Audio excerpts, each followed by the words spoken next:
Hello, welcome back to the Mr. Arsenal podcast for another match day watch-along. This time, no Arsenal related, no emotional connection whatsoever. We are, for the first time in a while actually, doing a live Champions League watch-along. And we're doing quite a few of these next season, but with Arsenal involved. Hopefully for the women as well, but men are back in the Champions League next season. So I thought, you know what, I wanted to do both legs of the Milan derby, but the first leg clash with the women's game, and Arsenal in general comes first in this channel. But we are here for the second leg. No clashing with Arsenal whatsoever, and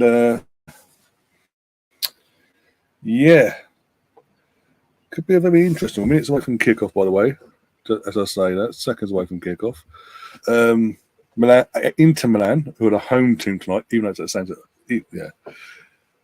Both share the same ground, but Inter Milan are the home team tonight, and they're 2-0 up currently after the first leg.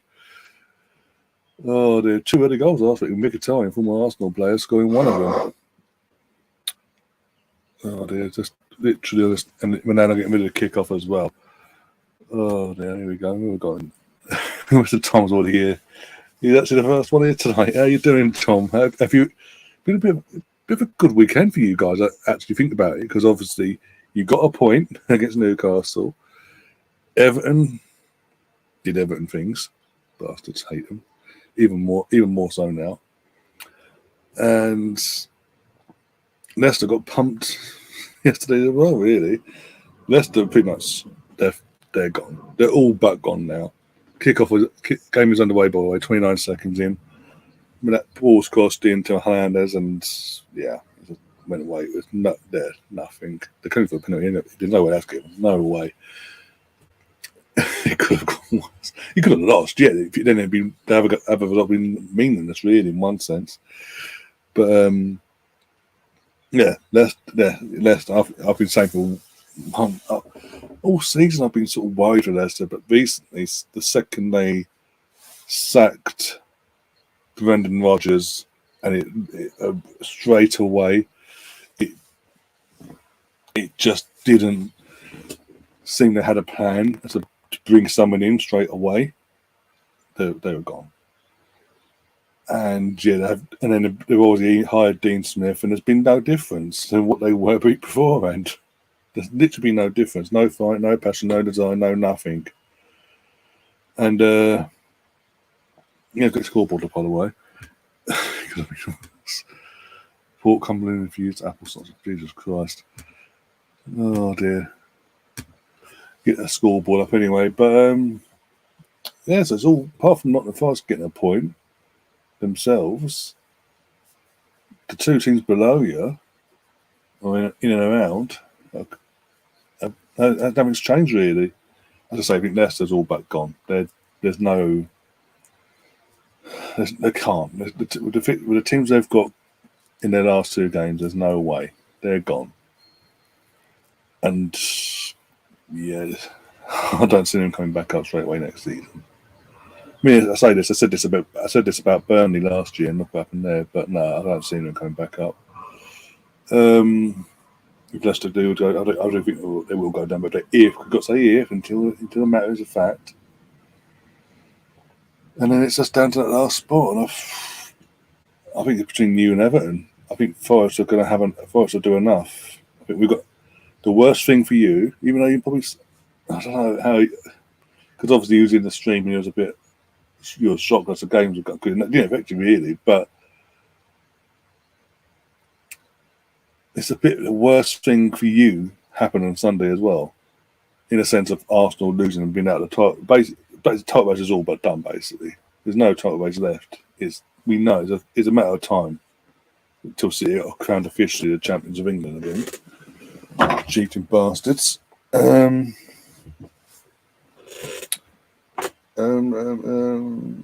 gone blank.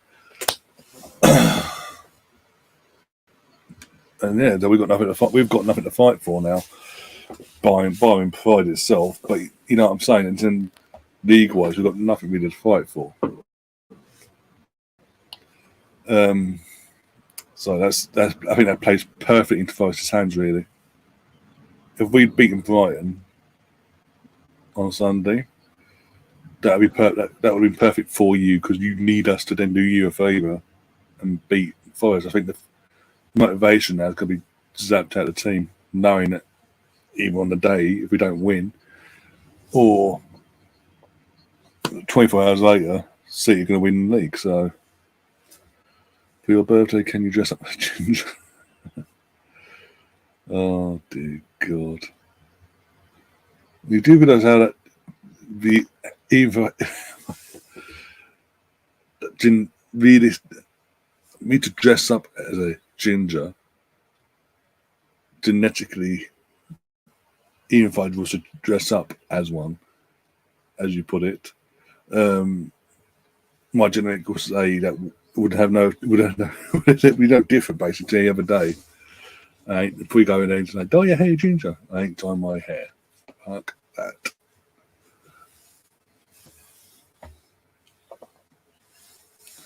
Until Dawn Chapter 4 playing custard screen. Oh dear. But how are you all in general? How are you both doing anyway? And wait for the others to come in as well. Wait for BX to come in and notice this. He's long sleeve favourites. Oh dear. But also, you've got there's a poll in the chat. Take part if you do. It's a question of: do you think AC Milan will be able to turn it around tonight and qualify for the final?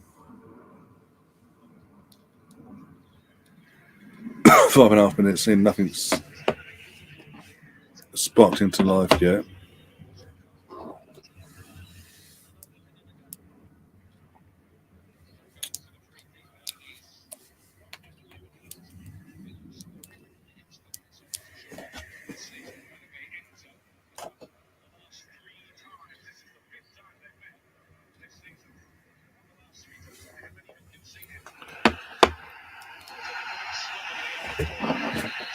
Oh dear.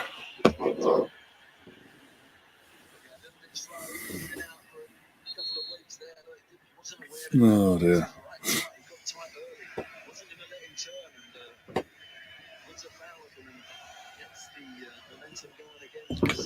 More times of me being a Champions League final. Mason Milan, okay. I know where your vote's gone then. Oh dear. The last Milan derby before they refurb again. Knockdown or partial knockdown. I think it's a partial knockdown, full knockdown. Either way, they're refurbing the site itself of the San Siro after this season. That's the thing. Whilst they're doing what they've got to do, or they're planning to do on the site, where both Inter and AC playing their home games next season and the future reference.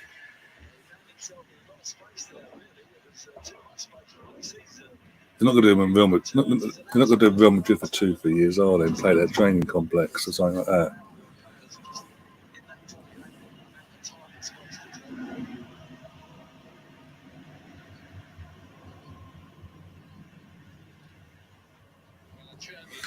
Colonel saying terrible Arsenal banter was out of control, although I'm gonna laugh at either set of United fans if they bottle top 4. If Newcastle fans are getting back, I haven't seen any Newcastle. I personally haven't seen Newcastle fans come at us. But Man United fans, I'm waiting for it. I'm fully expecting them to. I think Liverpool might pip them to top 4.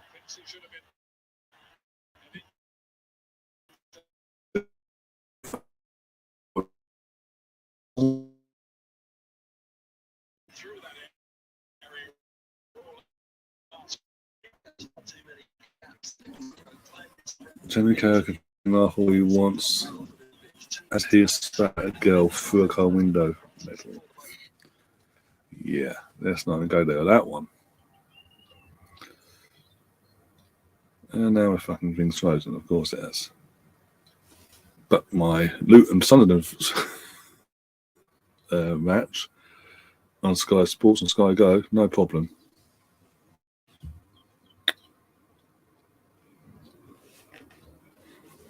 Off for 2.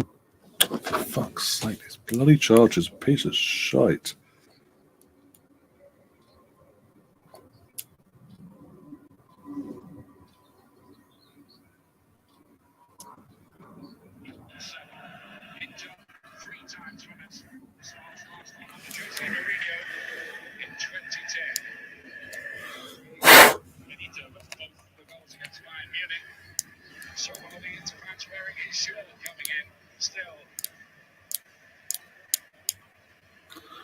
I thought this fucking charge that will warn a minute.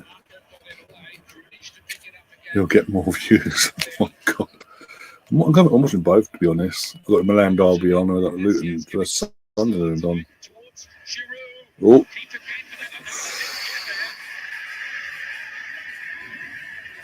What was Giroud doing? Apart from typical Arsenal Giroud thing. Once that ball went in. I mean, what was Anana doing as well? Anana's runs into no man's land and goes, throws his arms in the air, like for the best. Gives away a corner in the process, but still. This fucking charger.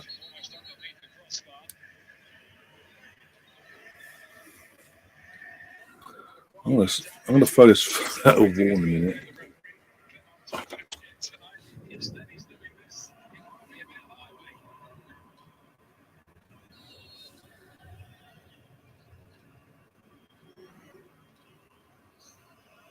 Corner in.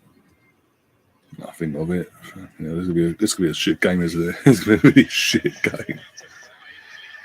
Oh god. Saying that there's been a foul on the ball and players going on. Milan and attack here. Milan. AC. What a save on the Inter Milan goalkeeper.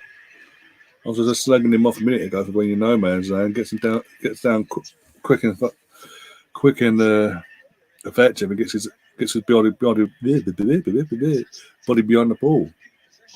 Almost Milan back in the after Tom's comments about Milan, AC that is. They almost get back in the tie. Scuffs it though, Leo. What's the name? The Portuguese lad.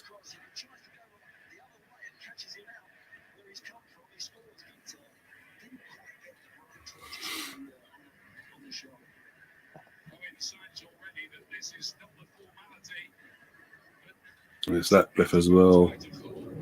Didn't he have a dodgy game in the last round as well? It's like,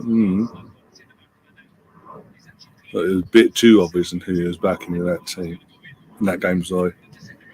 In the last round. And he's got the Milan derby. Fucking hell.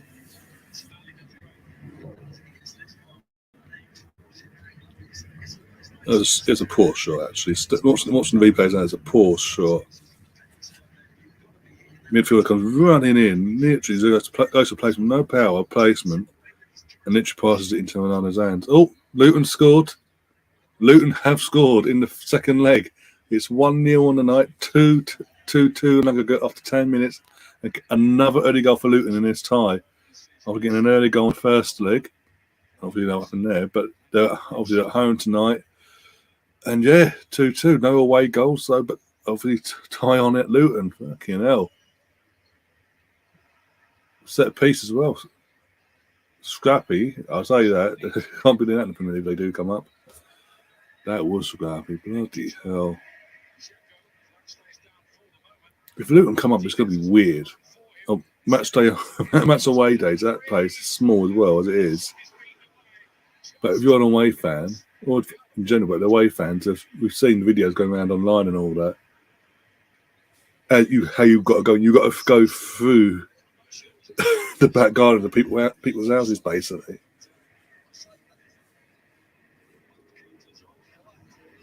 It's mental. It is absolutely, that'd be mental. Welcome to Premier League. You've got to go through the back garden now. Premier League, the garden, the next season. Oh, perfect time to sell.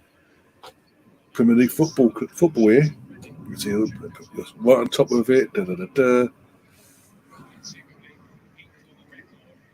Your house will be famous and this, that, and the other. The stadium is larger than Bournemouth. Doesn't say much really, but I'm just saying it's the location in terms of there's literally houses. Like you have to go through people's the alleyway and through people's back gardens, up the stairs and all that to get into the stadium. Mental. No, other ground in the Premier League will have that unique selling point.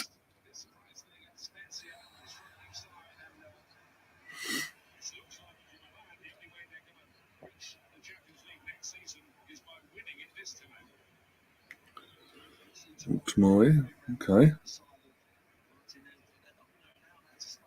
The thing with Luton Stadium as well, you've got to remember as well, but certain stands are new. Like, put it this way, when Luton played Liverpool in the FA Cup, 2006, I think I want to say, in the early rounds, and almost caused an upset there, by the way.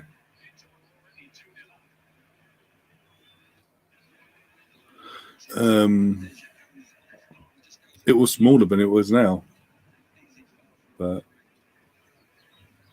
over the years, with it, good, good reaction from the goalkeeper. Oh my god! Oh my god! It's all kicking off in Luton. They're trying to claim a goal here. Sunderland.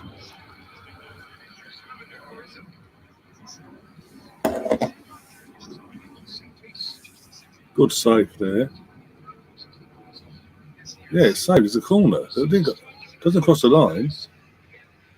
Oh, come on, he can't claim a penalty for that. Literally, he's trying to claim for a penalty. No, Sunderland. No, there's way too close. Rumours have it they might have to share MK, who will be in the. Oh my!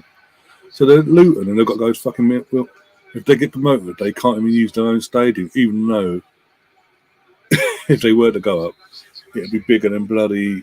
Well, we've had to deal with a Bournemouth for fuck's sake. Is that a piss? Is that a massive piss take? And they've got Luton to Milton Keynes. Bit of a trek. Not worth it. But that's okay, Luton. Sorry, mate. You can stay. You either sort yourselves out and peel that bullshit, or fuck off. What is beyond? Where's that kind of? I've heard of myself. Chris, big up Chris, by the way. I hope you're doing well. Big up your team, by the way, earlier, Liverpool. Saying there, I think they're going to pip United to the Man United, that is, to that last spot in Champions League. But when you consider the season you guys have had of your own of your own standards, that's a massive turnaround you've had in the second half of the season, really, to get yourselves in that conversation in the first place. They nick it.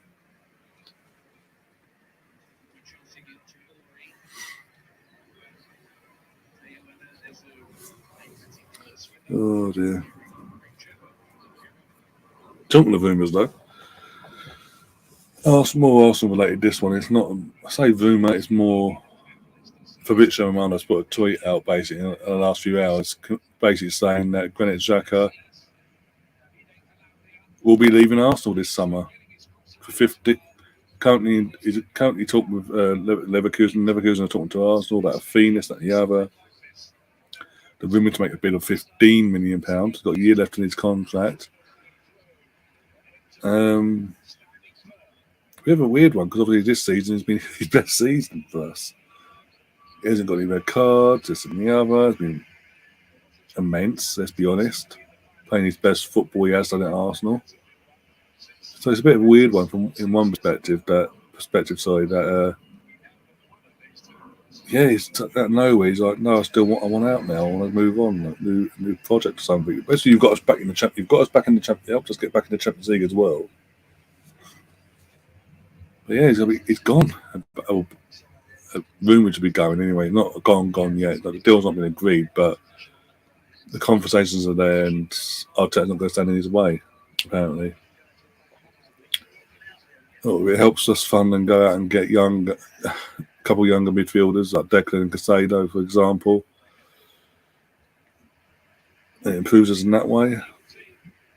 So, but yeah, I mean, one thing, he is, 30, 31 now, kind of 32.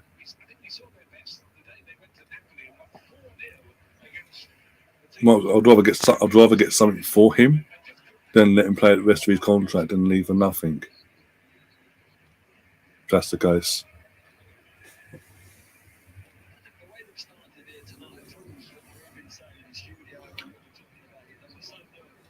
Just makes the way we've ended our season even worse now, because obviously we can't send him off in a high of winning a league title with the club.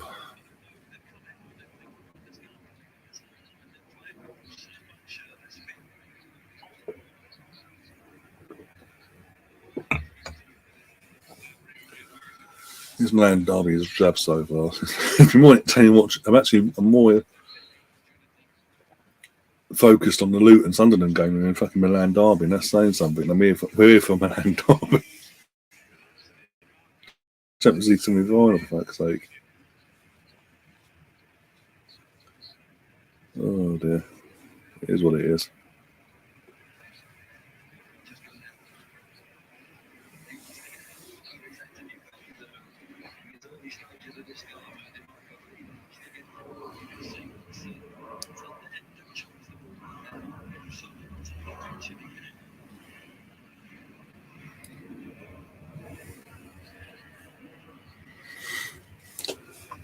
Oh dear.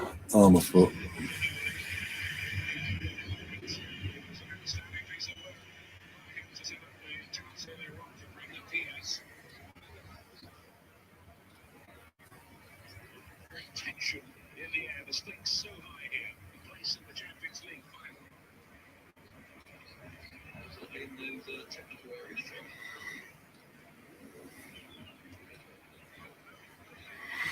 Nope. Nothing. Okay, hell. A nice Nightingale win over Forest will get your title just back on track. They might actually scare the life out of fucking City. They'll make them drop points in the last week. Literally lose every game that's left for them. Possibly. That might scare the life out of them. Oh dear. Gotta love the British media though. We're on Tuesday today. I woke up this morning, gone to my phone and all, on Twitter. The Athletic. Gotta love them. Now, bit of context. Back in February, for everyone that knows. Man City have been facing charges officially, publicly, over alleged, not match fixing, but alleged financial doping, basically. To put it bluntly, over 100 charges have been put against them since the 10-11 season onwards. So obviously that would be the Mancini era, the Pellegrini era, and the Pep era. That's every year.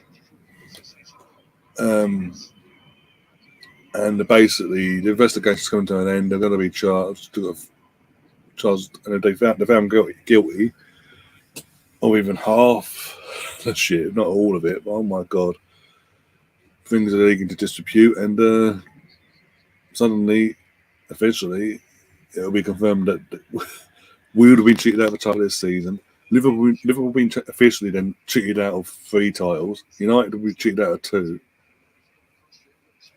Just name a few of them. Maybe 3 actually, because it would be 3, wouldn't it? I don't know. I can't remember now. It'll be 3, yeah, because that was the year 11-12 with Ferguson, yeah. So fucking hell. Look at how far back things went and all that.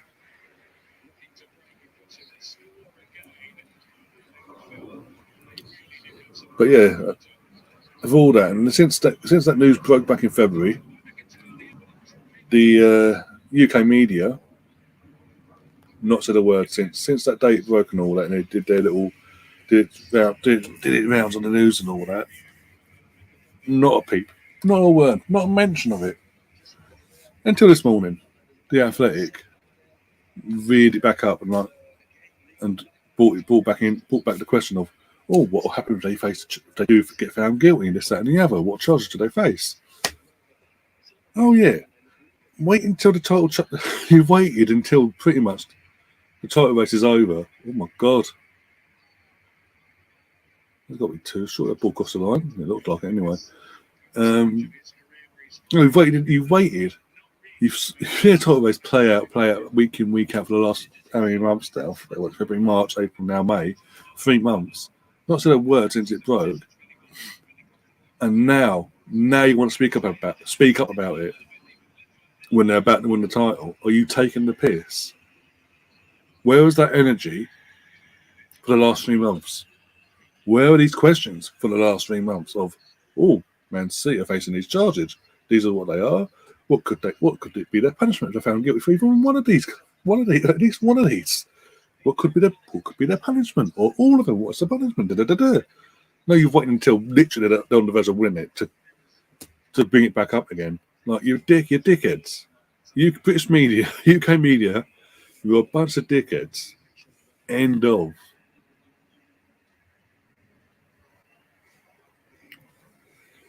It does really do my head in. And make things matter worse than British media wise.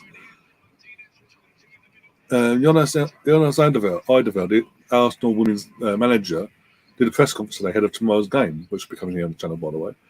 And one of the press guys in the press conference asked him a question about Chelsea. They're on the verge of a treble.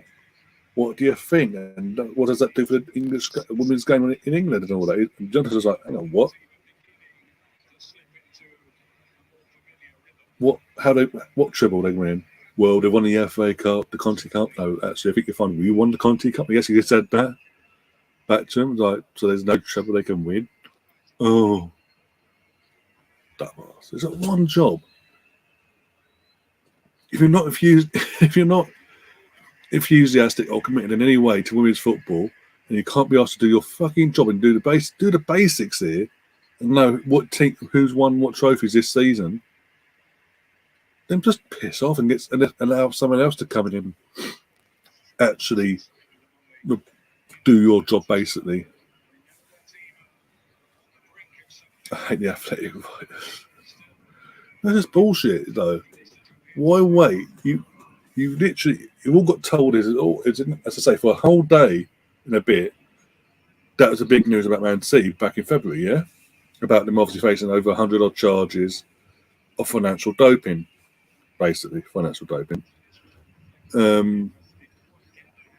Which helped them win all the league titles and be what they are today. And as I said, it goes through the Mancini era, Pellegrini, and now Pep. So Pep, if it comes back to be found guilty on all charges, Pep knows, and he's fucked. His legacy's fucked, basically, if you think about it. But anyway, and then after that, day and a half of reporting on it at the time when it first leak came out, no one in the British media, including the Athletic, have mentioned a word about what Man City are facing. Not a word. Until this morning. And he's like, oh, well, by the way, the title is all but over. We're going to bring this up again and really rub it in the wounds. Like, so you're just like, I've said this how many times since then. Like, look at other leagues around Europe and around the world. If they've been investigating, it comes to the point where they're about to charge a team, and they're investigating, depending on how what the charges are, and obviously what they're investigating in the first place. But for example, the Max fixing in 2006, that's a few months, but they dealt with it as soon as they started investigating it during the 05-06 season. 05-06, yeah, it was 05-06, sorry. As soon as they started investigating, within a few months, and they're investigating full cuff, by the way, in this match fixing scandal back in 2006. Within a few months, they'd done an investigation, got their evidence, found 4 teams guilty, and charged them individually for their offences that they committed. In England, whenever there's a bit of we'll investigate it 2 years later. Well, actually, it's fucking too late now. I mean, fucking this investigation in Man City apparently has been going on for 3 years. What the fuck? If you've been investigating Man City for 3 fucking years, why have you waited until February this year to go, oh, well, by the way, we're investigating Man City for this, and why it took you 3 fucking years? Unless you're also saying, well, look, Man City, pay us a bit more money, bribe us a bit more, we'll let this go away. But if you don't, we're willing to tell the people, look. Because the Premier League is so slow at doing anything, it pisses me off. And the media, how they react, how they act about it all. It's like, you're taking the piss. Like, seriously, today, what's the point in bringing it up now? If you had 3 months to put them articles out there, ask the questions, things like that. Put the pressure on Man City and the FA to do their job, and Man City as well. Have you done that? No. It's just, as I say, I keep saying it. He's just pissing me off. But you know, it is what it is. They act like they're celebrities writers, as in you're about the athletic writers, yeah. David Ornstein being the face, the main man. Look at me, guys, I'm at Stamford Bridge. Mudrick's coming to Chelsea. Yeah, I feel it's going to Chelsea, even though I've been saying for 2 months he's going to Arsenal. Suddenly, I'm at Stamford Bridge. He's coming to Chelsea. Maybe the company is either focus less on ripping off Arsenal fans with fucking membership packs, or not memberships, and how you're fucking basically taking money off us, and we're getting less for our memberships now. Well, let's focus on that Arsenal, the Conkeys, and focus on the fact that who in the media you fucking do interviews with.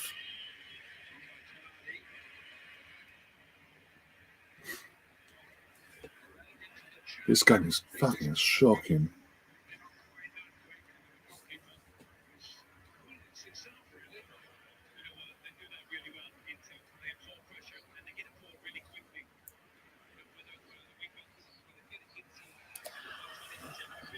This game is fucking woeful. Making me fucking tired, put it that way. I'm talking absolute nonsense to you guys.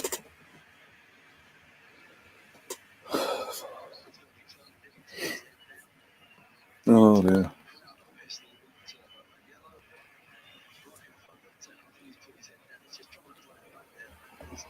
Oh dear.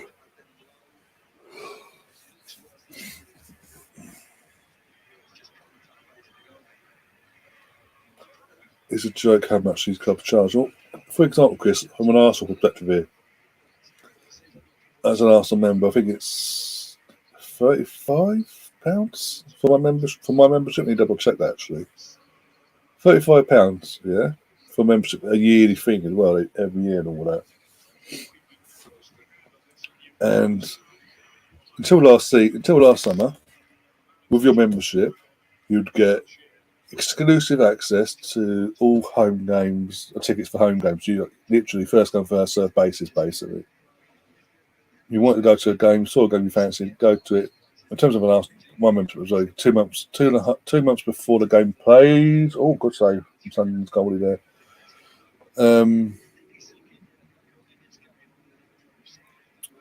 Yeah, basically, yeah. For my membership, like 2 months before the game is due to play. I can apply for I can phone up or go online and book my ticket. Normally, that's been the system for years, by the way. And it's only because of recent success on the pitch that the demand for tickets has gone through the roof. Nothing to do with touts, just buying more memberships because they don't get an ID or nothing. Just buying more memberships and putting bots in the system. I know that for a fact because I know someone that knows someone who's a season ticket holder, never goes to games. He has a season ticket, never goes to games. That's a membership as well. And just purposely, every time a ticket's going on sale, he'll purposely set up bots and buy get as many tickets as he can. Sell on. But that's not. But no, it's just supply and demand, guys. It's just because we're doing so well on the pitch.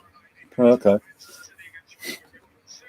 And their reaction to that is, well, that's the case. Then we're going to make you all do a ballot system from next season. From next season onwards, your membership price stays the same, guys. But your charges of going to games is now lessened, but you're paying the same price. And also with the memberships up till last summer, was you took membership packs. All levels of membership would get a membership pack sent out to them around October, November time, or random Arsenal goodies, whatever. Last summer, no, again, price staying the same and all that as it's been for how many years now. But you're not getting really what you're paying for now. You're getting less of what you're paying for because you're not getting a membership pack now.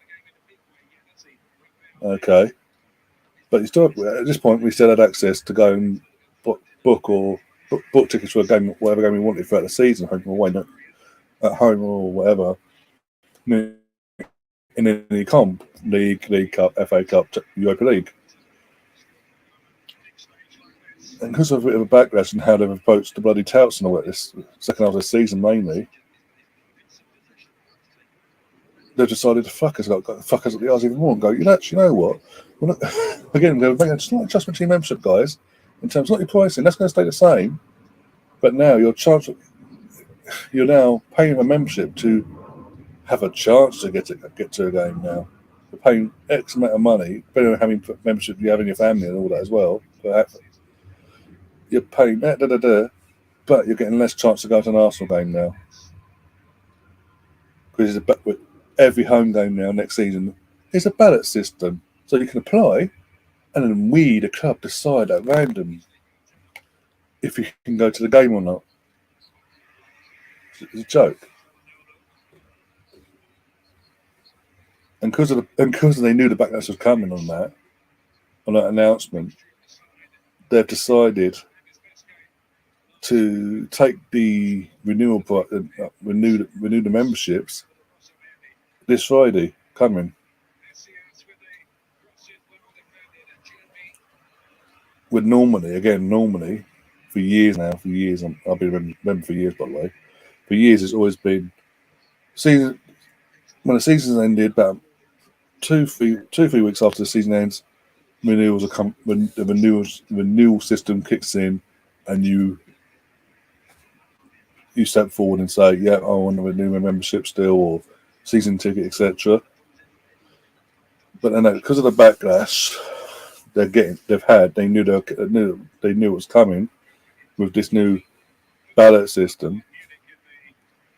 Oh no, we're going to take your membership, renew your memberships, and before the season ends. Actually, on the 19th of May, with two games to go, we're going to renew your membership because we know you're not going to have the time to fucking ask the questions. So people have actually phoned up about. The thing is, people have actually phoned up as well in their spare time and asked people at box office and all that at the club.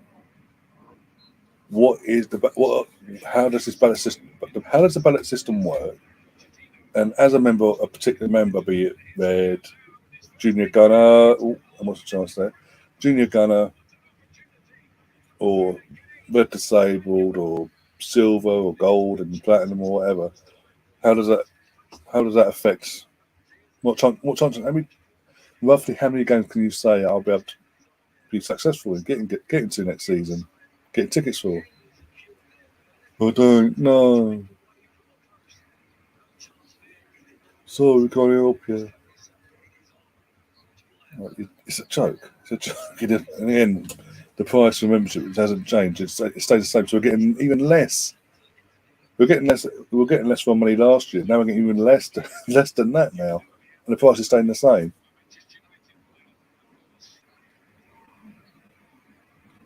It's a fucking joke. And they've got fucking Josh Conk in the fucking documentary going, let's start the first episode, I think it was, they're talking about the mistakes they've made and all that. We have to learn from them and all that. We're going to make mistakes along the way. This is a huge mistake you've made. And I don't see the Conk is going back in it. That's the fucking problem.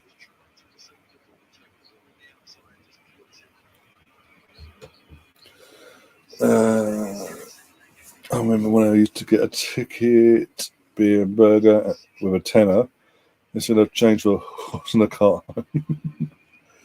Those are the days, long time ago now. West Ham's cheapest season ticket is £300. The guy next to me in 1992 would pay $350. 2023 pays $300. Fucking hell. Pays only $300. Any only club where prices haven't dropped. Might get myself in season tickets as Nemeth.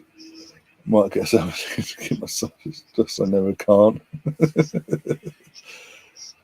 Southend United are bigger than these. Oh, you started it now. Sorry, you Tom, you started it tonight. I can't help you out on this one. You're on your own. This game is fucking bad. I mean, Luton Sunderland has been more entertaining actually. I've got to say.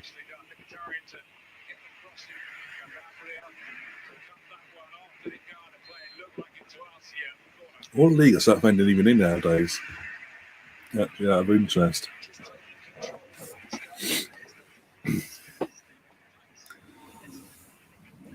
Oh dear. Was it almost 3-0 in 1-0 tonight, 3-0 Naggy almost was for Inter. Martinez with a shot and kicked the shot. Oh. No, when I say he started, I mean he started it in terms of obviously saying I'm going to take a season ticket and get a season ticket at Southend, so you don't, so you can't. So technically he's the one that started it. That's starting to go into this game now, so it'll take control of this. I've got to say, even though it's a drab game for as well.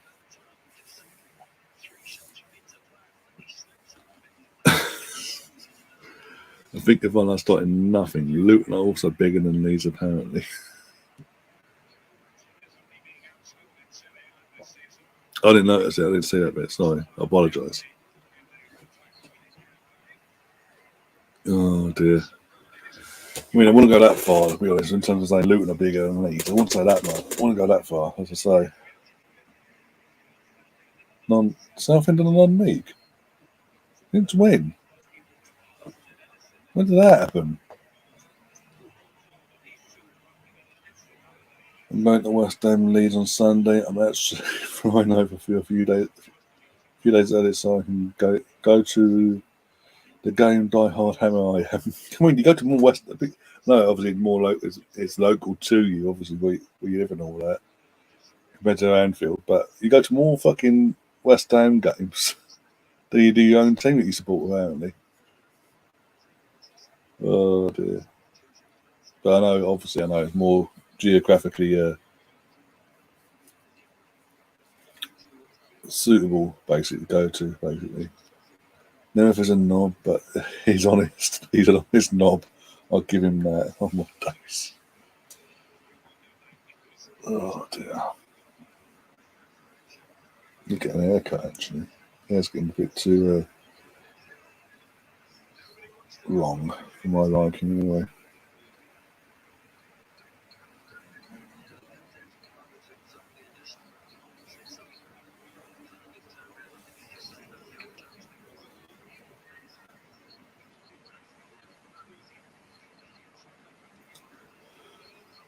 Oh dear.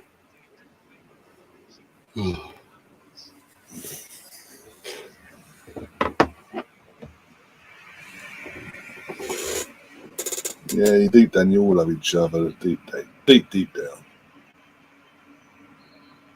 Oh dear. It's not so some of you have popped in anyway and decided to keep you company tonight. Oh dear.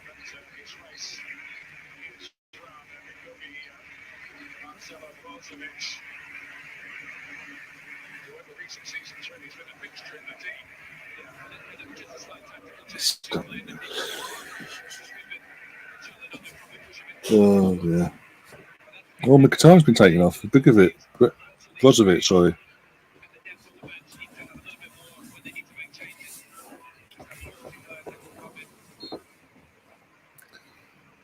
Oh dear. In what sense? I'm not reading it out. Was this? Oh dear. Here's to make you laugh. Oh my days.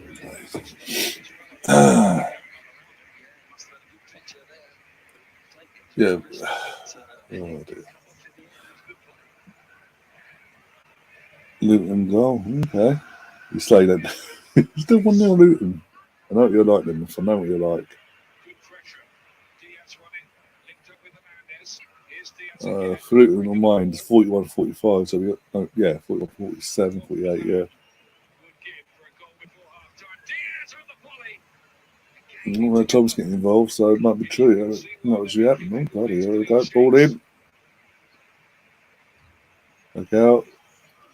A touch, cross it back in. Okay, yeah, it's 2-0. Bloody hell. That was crap defending. 3-2 to Luton on an aggregate 2-0 on the night. And I've got to say that was crap defending from Sunderland. Imagine Luton and I keep saying it, but imagine Luton being a Premier League team next season. They go straight. I mean, they go straight back down, Luton. They will get.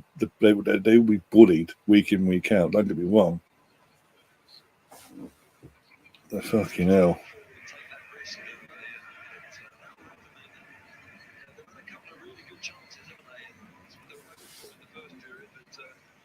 Who was it? Borough Coventry. So yeah.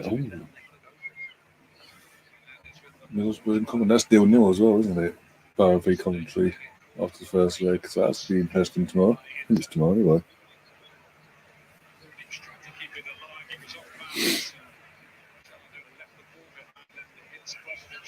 Can't say it's a good clean header because he put his body on. He jumped up for it, but didn't actually fully commit to it. Tom Locker from Wales. No, he didn't fully commit to it. He just jumped in the air. And it just ricocheted off his head, basically.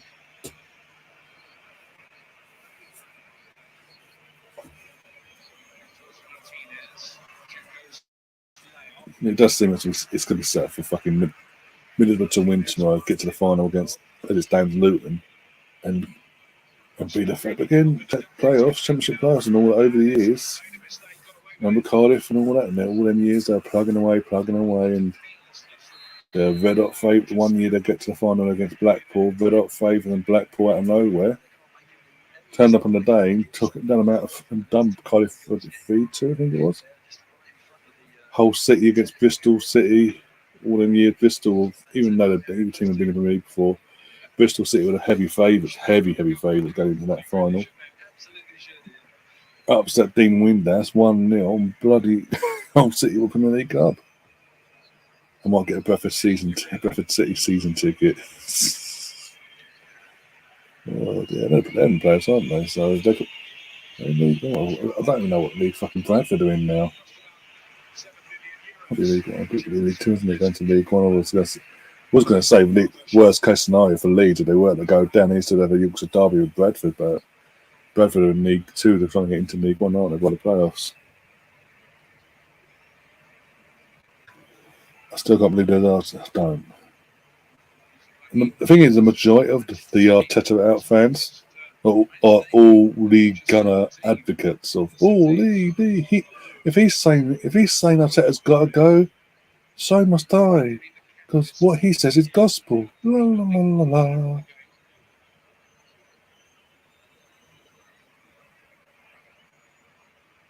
It's a joke. Oh, we need standards. Look at Barcelona fans. They've won the league and they still want the Xavi to be sacked because they ain't doing one in Europe. That's called being a spoiled. That's about a bunch of spoiled brats that want everything handed on the plate.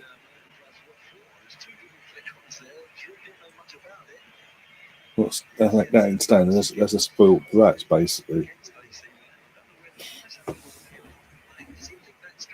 And they're going back in the last season, start of this season, he's going, I want a total challenge next season. This time last year. I want a total challenge next season. If we are 5-6 games to go in a total challenge, I'll get off his back. No matter what situations, I'll get off his back. 12 months later, fucking prick, get him out. He needs to be sacked. 3 years, no trophies. First league title runner, he's fucking bottled it. Get him out. He's a knob. As I did the other day when I was celebrating other guys' goals in Newcastle, there's a reason why he ran off to Spain. The thing is, I now know officially. He watches his channel, or if he doesn't watch it, he'll get his minions to watch it, get a few clips, and show it to him. I mean, for a channel that, for a failed YouTuber in Lee Gunner's eyes, you're doing a lot of focusing on me, aren't you, Lee? Focusing a rather lot on me for a failed YouTuber, aren't you? Dumbass.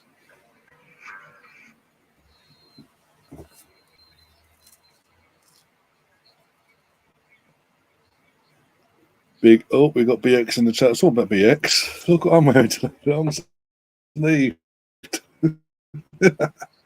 Actually wore this purposely for you. Well, it's half time. Not fans. Players going in. Obviously, fans are trying to get on to jump on the captain's back there. This goes in the tunnel.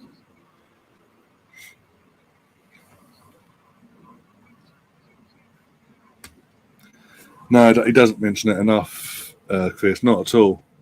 Not really. I don't know what is it. Do we know where in Spain exactly? I don't think he mentions that enough either.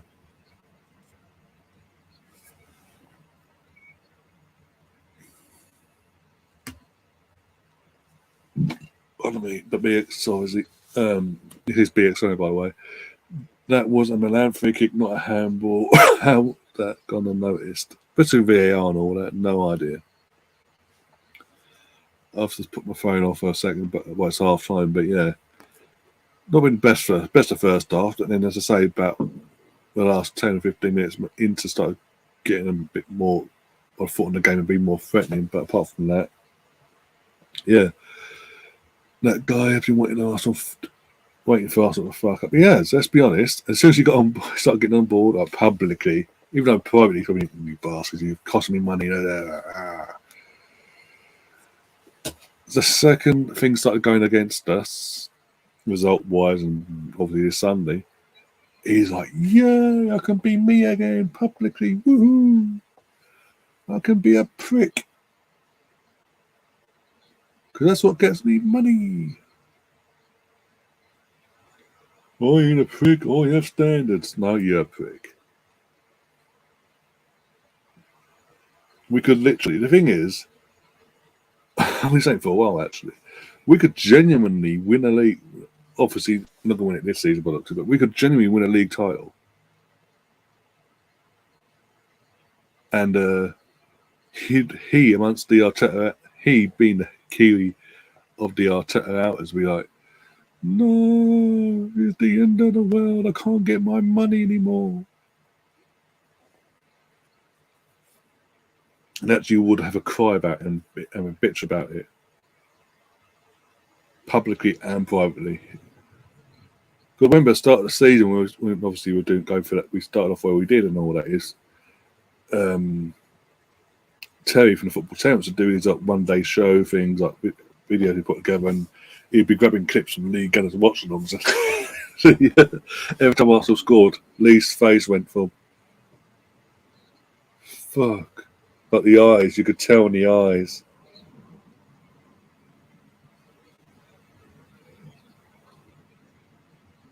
And it was just like, okay, yeah, you could tell he's like, no, not Arsenal winning, no. And as the season's gone on, he's had to be more.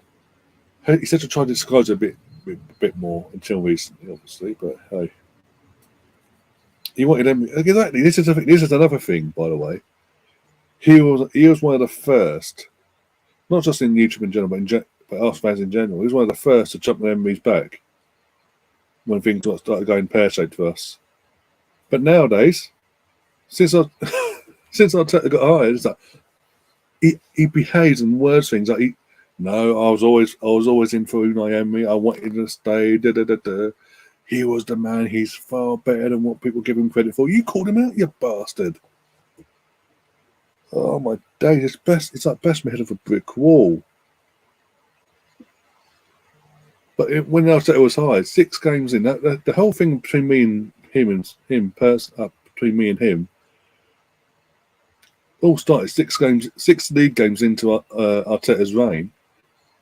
He's put a tweet out when he had Twitter. Think about it, in quotes, had Twitter. Yes, he still has it now, let's be honest.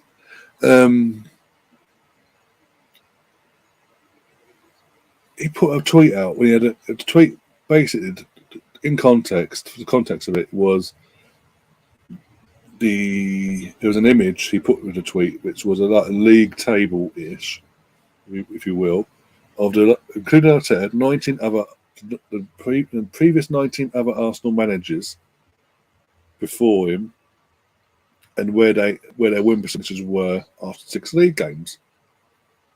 And his argument was, look, after 6 league games, look where he is. Told he's not good enough. Arteta out basically. I've opened up the image. So obviously every manager top to bottom, right? And I was just pointing out a little flaw in the argument because of what was on the image and all that. You're digging out Mick Arteta after 6 league games on this, based on this little graphic we've got here. But I just want to remind you, Arsene Wenger is 2 positions higher than him, and George Graham is positions higher than Wenger. And Bruce Rioch was second after 6 league games, win percentage-wise. He's second. Emery's third. So that sort of fucked up the argument, basically. That's all I said. He went on a fucking massive rant, basically. Because I don't know what it was, but every time he was like trying to back with something to defend himself, like in terms of the argument, like defend what he was trying to do, basically.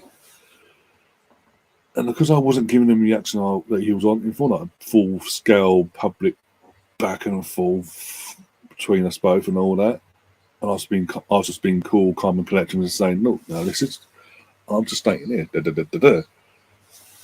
wasn't effing, wasn't effing and Jeffrey, wasn't being rude, nothing like that." And in terms of, he started talking about YouTube, because I mentioned about his channel and all that, in terms of, because he got to that point where he started bringing up fucking channel like YouTube and all that. Oh, I don't, because I happened to mention that basically, because at that time I knew for a fact the majority of his regulars were non-Arsenal fans, and I pointed it out. That's a load of bollocks. I said, I've seen it myself. I can prove it. But then again, being as polite as I could, not swearing or nothing at him on the call. But it's just needless. It's going back and forth. It's just needless. It was going. The debate was going nowhere, and not the way he wanted it anyway. Because I wasn't going back and going, "You fucking After I got bored of it, I was just like, put my phone down, went downstairs, did myself a cup of tea or coffee, I don't know what it was. I did myself a drink anyway, came back up 5 minutes later. My phone's going mental. My phone's going boom, boom, boom, boom, boom. Not from him, from literally like 10, 20 people DMing me. "Oh, you alright, one? Everything okay? League. Missed Spencer, a certain person in Spain. But basically, yeah. "Are you okay? Oh, yeah, I'm fine. What are you on about?" And basically, what it was, when I put my phone down and gone off, Lee Gunner, his infinite wisdom, by the way, for his parting comment, his parting public tweet out, basically, in our little debate, was to say, and I can still get the images up, by the way. I've still got the screenshots that were sent to me by literally 20 odd people plus. And it was like, basically, his words were, I quote, word for word, "Fuck off, Ryan, you know nothing about football. Take your autism and mental health and shove up your ass." And by the way, I'm not autistic in any way, and I don't suffer from mental health. Even at that time, don't suffer from mental health. Even though I did all make it public, but I don't suffer with mental health. Never have, never will. Well, there was I never will, but never have. And literally, everyone's gone, "Oh, because he's actually said autism and mental health." Everyone's assumed that I'm not okay, but mentally wise. I'm making sure I was. I was like, "No, I'm fine. I'm not autistic, and I don't suffer from any mental health. But thanks for checking in. It's fine. He's just a prick." End of. And then since then, it's just I think we popped up on Claude's stream a few months before Claude passed away, and Claude's New Year's Eve during the lockdown period. I was polite. I said, I'm like, because obviously it was Claude's channel, I didn't want any arguments, anything like that. I put the olive branch out there. I said, I apologise. Don't want to get into it now. It's like, oh yeah, fine, but didn't apologise back. But anyway, nevertheless. And then, yeah, I do my thing. He does his, and whatever. That's what we've got to a point where he does it. After he did his thing, I did mine. Clearly, he has a thing for me because he's as of last week I found out he pops in every now and then. Doesn't say anything, just pops in. Or he'll get his minions to pop in, grab a few clips up, and send them to him. Rent free, I'm loving it. But oh dude, it is what it is. But it's just like, seriously, at this point, yes, I'm disappointed that we're going to win the league. I'm genuinely disappointed. Like most of us are in this chat, the Arsenal fans, we're all disappointed we're not going to win the league, right? Doesn't mean I can't. It doesn't mean I can't draw positives, or you guys can't draw positives from the season and see things are going in the right direction with the club, not just with the players in general, but the club as well. But he just no. We ain't winning the league. It's a fucking disaster. I'm gonna make little snide remarks about everyone that fucking backs this manager or backs this club. And it's just like, seriously. I think it's because he's so how he is. Obviously, because of how he is, more people are gonna go flying to his channel, rival fans wise, get the popcorn out and fucking take the piss and be like, well, hey. Because that's what he's built his platform on. So this season in general, up till recently, this season's been a nightmare for him, really. And I think, trust me, it can be a lot worse. If you don't think we are going in the wrong direction, you don't know sports. Sorry, one second. I'll read it again. You don't think. Oh, you mean right? You meant obviously. You said it wrong. You meant right. Yeah. Exactly. That's my point. Yes, again, I keep saying I am disappointed, but I've maintained it from regulars. Spencer, big up to Spencer, by the way. Thanks for coming to the channel. Hope to see a lot more of you, by the way. And regulars will back me up on this. I've said since just after the World Cup, but late December, January time. I said straight from there, obviously, title race, but the worst. If we win the title, fantastic, and it would be fantastic. Don't get me wrong. I had plans in my head until recently, up to a month ago. Like literally, May 29th, I'm booking off. I'm going down to the Emirates to party with the Arsenal fans and celebrate the moment. Obviously, it's not going to happen, but either way. But what I was going to say is, I've maintained that even if we don't win the league this season, basing on what I've seen from this team that was here last season and went through that agony of missing out on top four and how they reacted and went into pre-season, which backed into the season itself, I have no doubt that the same thing's going to happen next season, coming back into this season. What's going to happen going into pre-season and next season? That they're going to harness that pain, that agony that they're now going through in terms of missing out on this title. So, and they're going to, with a few additions in the summer as well, buckle down and look to go one step further. And yes, Liverpool might come back next season and be not the force, but a competitive outlay, another competitive outlay to go against for the title. Maybe you don't know. We never know if they sort out their if they sort out their midfield, they might have a chance. If they don't, then it'll be same old. They've seen this. They've seen for most of this season. But we'll see. We'll set as we come to it. Man United.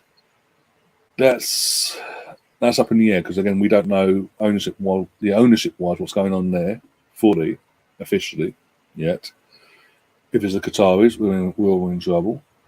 If it's the other guy, Sir Jim, whatever his name is, or Sir John, whatever his name is, if it's the Brit that gets the majority of the club, majority of shares in the club, then it's going to be same old. What we've seen over the years, basically, just a different new face to the picture, basically. Obviously, Man City until they get charged with charges against what they've been accused of, the 100-odd charges they're facing. It's basically going to be the same old, really. Chelsea, nothing. I don't think nothing's going to happen there. Personally, I don't see anything changing there. Tottenham's going downwards, so fantastic there. Newcastle going to step up, possibly, because especially if they do hold into the top three. They are going to be looking to up the ante, so to say, domestically. And that's then on us to sort of go, no, you're not. But we'll cross that bridge when we come to it. So what? Potentially, we could have a 4-horse race for the title for next season. Arsenal, City. What's that? Almost an absolute nose up there from the Sunderland goalkeeper. Almost there to a third there for Luton. So yeah, Man City, Arsenal. It could be a 4-horse race. Potentially, we could have a 4-horse race for the title next season if Liverpool turn up, sort their shit out, sort their midfield and shit out in general in their team. We could have that in terms of them. And that's obviously us, Man City, Liverpool, and then obviously Newcastle. With their backing and all that. You know what? Bring it on. You know what? I didn't like the fact it was just us against fucking City. For God's sake, we need for anyone that wants to win this title. More teams need to be competing for the title to take more points off City, so it's more of a chance that we do actually pip them, if not Arsenal. Hopefully Arsenal, obviously, pip them to the title. But I've said it for months and I maintain it even now. And even right for fans saying this is a fluke season for Arsenal. This ain't a fluke season. This is the start.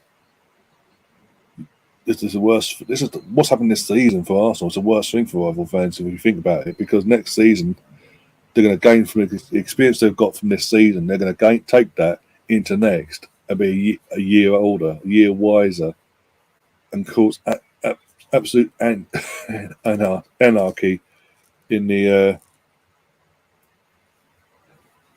ranks, basically. And we're not going away. We're going to fade back and be in top form. That's not happening. Believe me, that is not happening. We will get our heads down and go again. And I honestly believe we'll put another title challenge together. And hopefully this time next season we'll go one step further and actually get our bodies over the line and actually win that bloody title.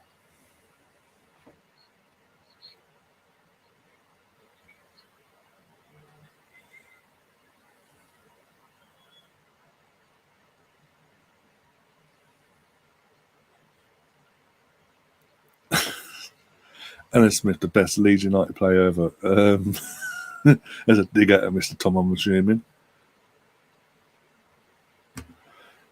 Chris saying Newcastle qualifying for Champions League will be the best thing. It will help take down City. If the financial charges don't take them out.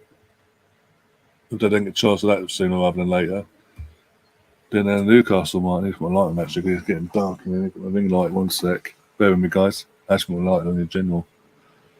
So it's very dark in it. Getting very dark in here. Right, I'll get some do it for click, but it has to get over every loss having a mental breakdown just odd. Let's say some, or I know one person in general, DMs me for the last month and a half, whatever it's been, That's Chip the Clock. I mentioned it before. The Chip the Clock fucking DMing me, going, "Look, I told you so. How you feeling now? Here's a link to my latest rant." And even yesterday, fucking put the tweet out yesterday. I'm disappointed they're going to win the league, but you know what? I'm Arteta out. He needs to go now. After literally saying, by the way, literally a few weeks prior, know what? He's got us in his position. No matter what, I'll give it. If we finish second, okay, cool. I'll take it on the chin. We're going next season. He's got us. His next task for me is this is when I say for me is I'm quoting this other person here is getting us at the Champions League group stage. If he doesn't do that, he's got to go. I'm like, for fuck's sake, just Jesus Christ. I think most of you guys know what I'm on about, but it's just like, get a life. And the reason that this person's like that, because they fucking literally admire Lee Gunner. They told me themselves it's literally, he can do no wrong. Oh dear, you got to laugh though. We've got Richard in the chat. I did see Richard's comment. Bear with me, Rich. I'll get your comment in a second. Toxic gets out a week describing an opinion they disagree with. Oh, don't start. Who said toxic and who's now upset? Oh my god. I do need to get my light because literally it's fuzzy as hell for you guys otherwise. Leeds have toxic Tom. Is that where sadly all fan bases have their toxic element? It's not just Arsenal. Oh yeah, of course, all fans. I'm not saying it's not just an Arsenal fan thing. It's literally you see it with Man United. I don't get why you see it at Tottenham, but you see it with Tottenham. Tottenham, but you see somehow there's toxic fans there. They're like, okay. You see it with Chelsea, even when they go through this season they've had this season, or the year they finished 10th and things like that. It comes rising to the surface. Sorry, my words out.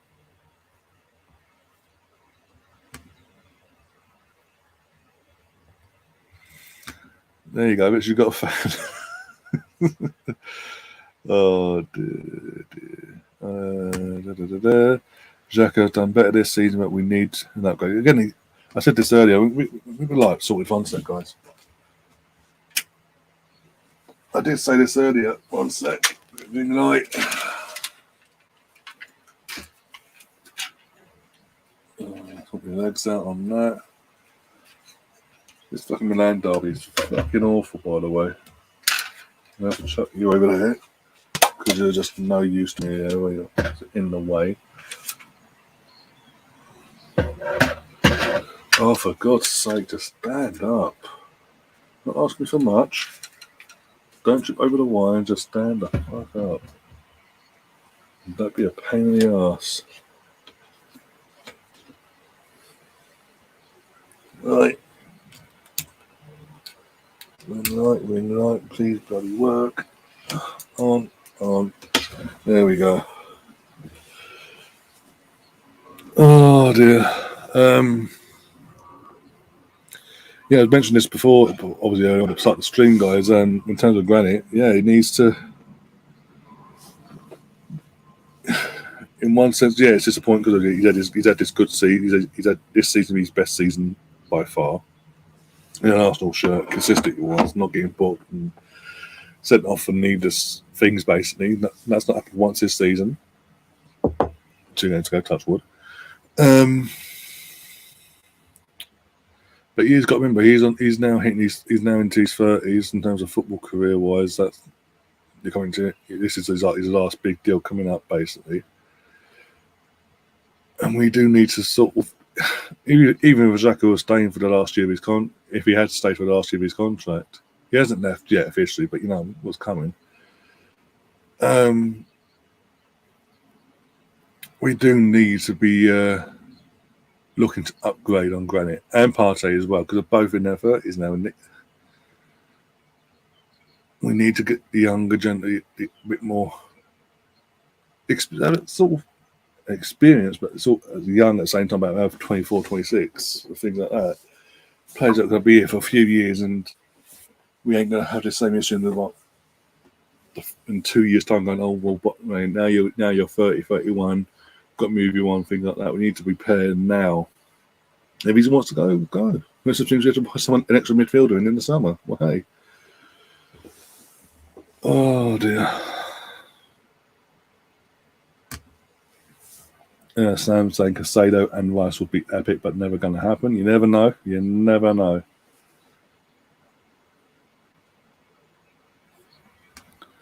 Italian football is sleep medicine. Trust me. If I didn't have this Luton game on my main screen, oh my god, I might fucking die of boredom.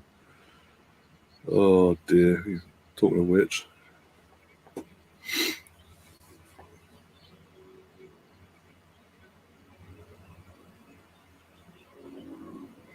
The internet, Spencer saying, the internet does allow us to verify sports facts. People used to die on hills. Well, let him behave yourself. Yeah. Well, one person in particular in Spain still dies on a hill, but his word is gospel, basically. If you don't have the same mindset as him, you're mentally unstable, basically. He's actually said them words before years ago, but still.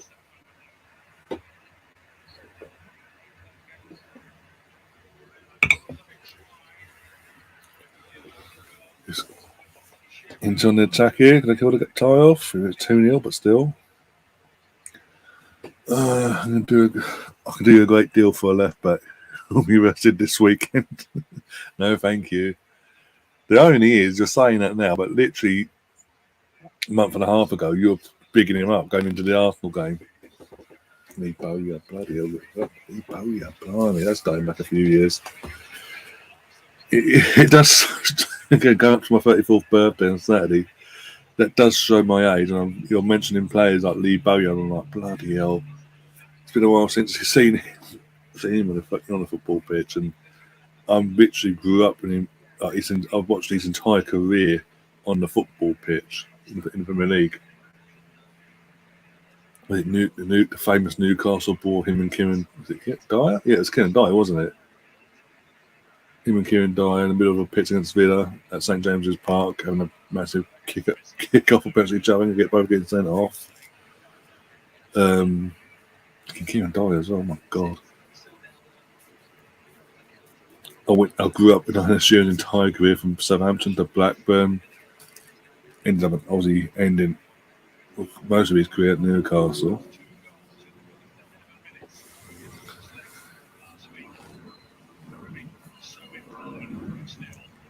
Lee Bowlegs. Is he the greatest left back of all time? Ashley Cole studied him. Ashley Cole, taking what he did at the end of his Arsenal career and how he behaves nowadays towards Arsenal. When Arsenal played Chelsea, he doesn't hide it. He backs Chelsea. He doesn't hide it really in his punditry. Let's be honest there.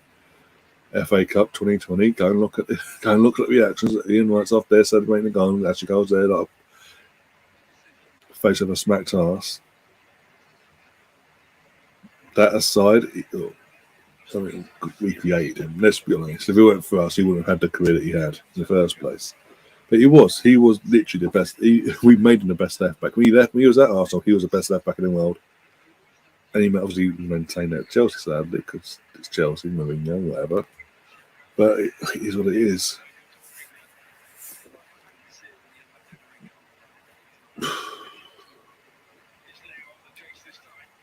It's a shame the way it ended. Because, until he left, I loved Ashley Cole. Literally, he was the best left back in the world. He was one of our own academy products as well. Like, yeah, but hey, it is what it is. Bowyer, bloody hell. Who was Ian Hart? Ian Hart, bloody, as a left back, he had a good fucking free kick on him. I'll give him that though, old Ian Hart. Love scoring against Arsenal in the what was it, 2002? Was it 2001, 2002 season? The second game of the season, first home game for us. Home to you guys, Leeds United. Sorry, we just beaten obviously opening weekend, beating Borough 4-0 in the gold kit, and Yeah, first home game. It was obviously against you guys. Even though obviously you guys were a decent team back then in terms of you was always up there fighting for the title. Or say fighting for the title, it was Champions League spots basically.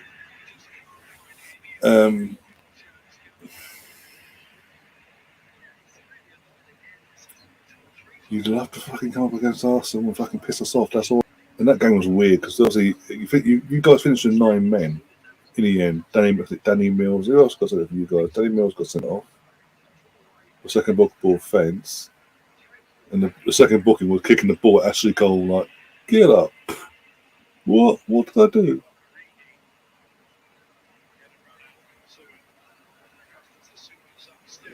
Oh my god, what? Why are you guys getting what now?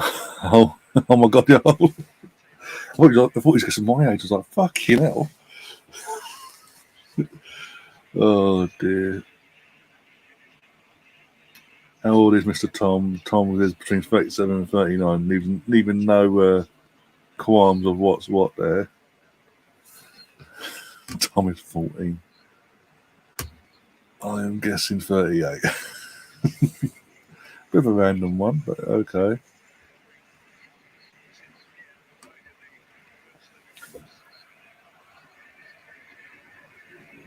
But he hates. Yeah, but whatever happened with that last contract, initially agreeing a contract and then last minute putting away and trying to offer him a downgrade of a contract for all due respect to what they agreed. But then to take it, to behave like a no connection to Arsenal, like and taking it on the fans as well. All these years later, like, behave yourself. You're fucking good, grown ass man, for fuck's sake.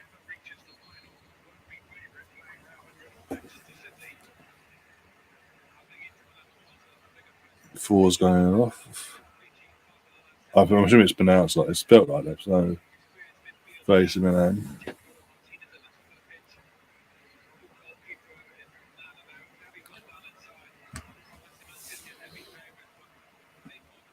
Gary Speed was a great player. He was, God bless his soul. He broke Shell's heart. Not just once either. Oh, off the line. Looking over at the moment. Do you remember another thing which actually cold? Do you remember what was it? I can't remember the year it was, but he fucking turned up. When he was at Chelsea, turned up to training one day with an air rifle and was messing about in the car park, messing about a bit, like pretending to shoot, and then obviously then shot the air rifle, and he fucking hit it back, actually hit an academy player's fucking leg, and he ended up in hospital because of the impact. Like, fucking hell. But because it's actually called Hush Hush at the time.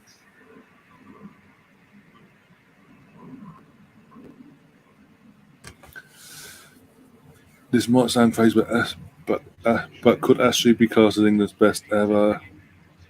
He did his role superbly. So yes, mate. I mean, you think of Ronaldo and all that. He was the only left back. He was the only left back in the world that could easily handle Ronaldo, club or country. Didn't phase him. He enjoyed the battle, and fucking 9 times out of 10 for Arsenal and Chelsea, he'd win. Gary McAllister, Gordon Strachan. Jesus. Speed, as mentioned, Leeds have a decent team in their mid-90s. What was it? Who's the Swedish guy? I can't remember. Keep forgetting his name. Brought him on the base of Sweden's outlets in '92, after the Euros in '92. Oh, I can't remember his name now. Striker, I can't remember his fucking name. Bronan, that's it, Bronan. Fucking brought him in, didn't they? Cantona they had? Cantona they had at one point, but they sold him to Man United of all teams. But Thomas Bronan, bloody yeah, that's it, yeah, Thomas Bronan. Bloody hell. What career that was not. Oh, Lukaku's coming on for Inter Milan.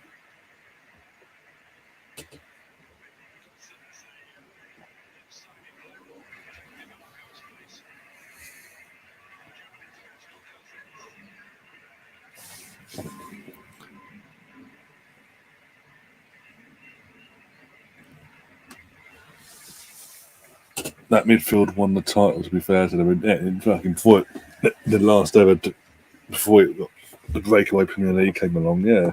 And since then, no luck.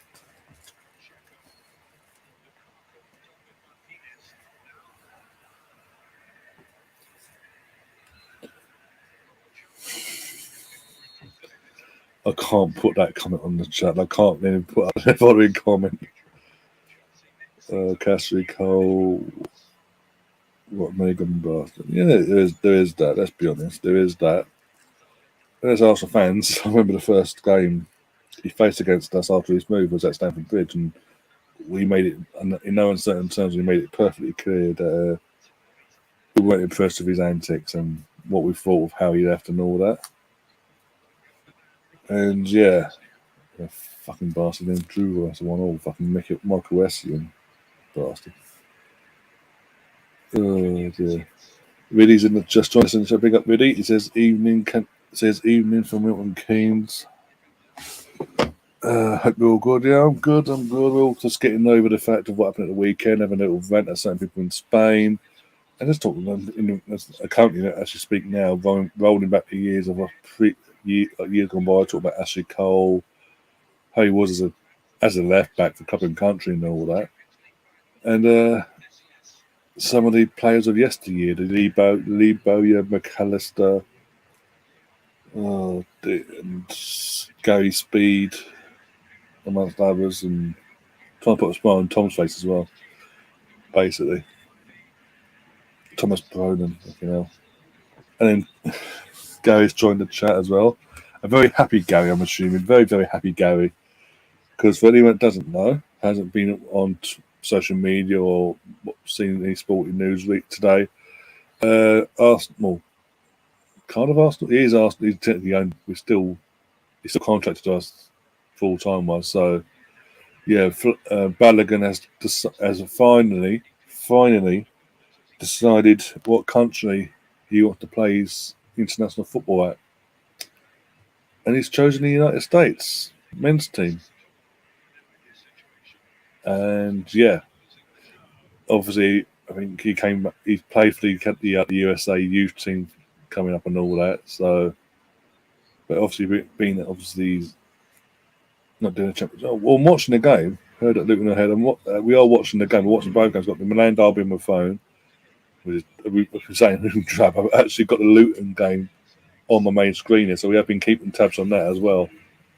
To be fair, but I thought it's actually AC would actually try and turn up tonight, but crap. Thank fuck Luton. So that's all I'm saying is thank God I was able to put Luton on. I might die otherwise.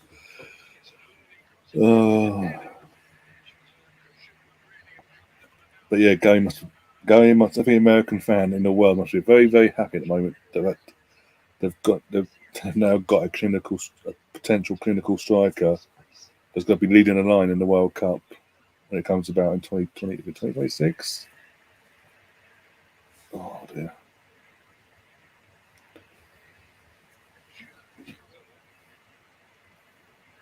What is other summer competition yet? Even yet, BX is showing his enthusiasm.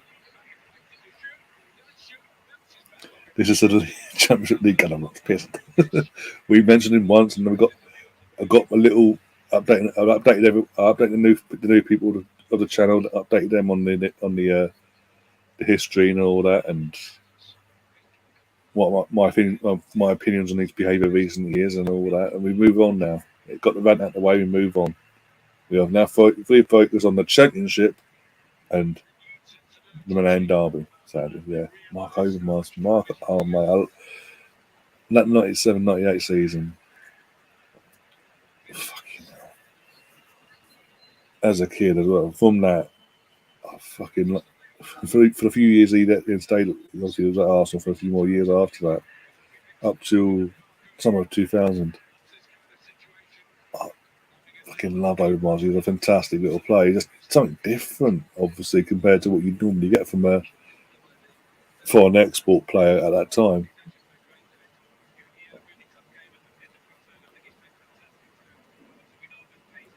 How does Luton's ground comply with Premier League regulations? It doesn't. Surely, I've no idea. But, I think it was in Nemeth or someone said earlier that this is Luton's ground actually capacity-wise bigger than Bournemouth, but obviously for Bournemouth you don't have to go through a fucking back garden to get to the stadium, or a few back gardens anyway. I don't know. That's something that Luton and the Premier League have to come across. Should Luton actually get promoted by the playoffs? Gary is my Lord and Savior. Oh, here we go.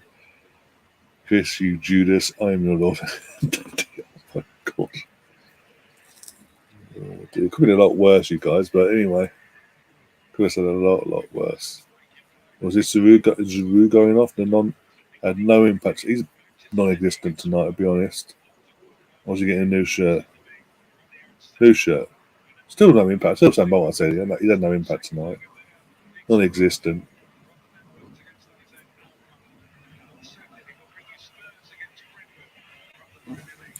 Come on, Brentford. Beat them Spuds on Saturday, please. Luton is an absolute dump. The latest of the long line of Sam Greenwood's opinions on geographical location up and down the country. Yeah, Luton is a dump, actually. Sorry, anyone from Luton or living in Luton currently, I do apologise, but yeah, come on. Oh dear.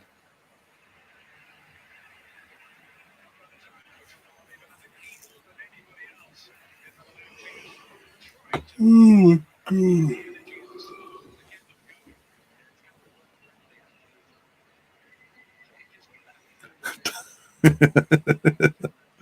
Oh, don't get me started.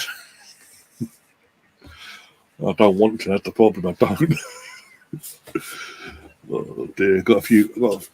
There's a few shows I've got. A few show ideas I've got in my thinking about doing after the season ended and all that, like tier ranking shows. And I'm very concerned if I had to bring you on because I don't know how it's going to turn out. Because the last time we did a ranking, was it a couple of years back?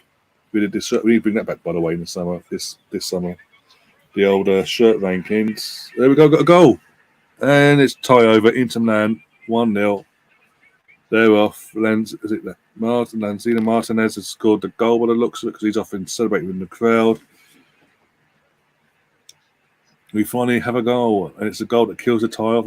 Inter Milan. Inter Milan are going to the Champions League final in Istanbul at the start of next month. Bloody hell. They're going to be facing either Real Madrid or Man City. You know. Who's have a goal now? Who's have a goal?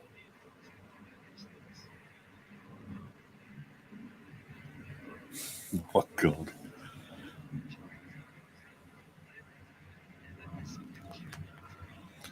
The only reason to be in Luton is if you're catching the flight or landing back. Oh, dear. Let's change the scoreboard now. There we go. And the Ag score. There we go. Boom. We have a goal. Woohoo! From out of nowhere.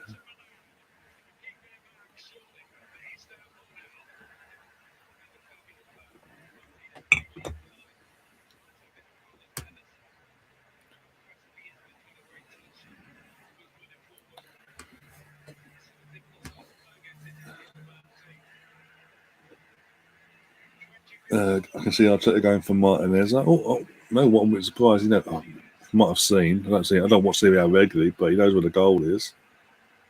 Why not?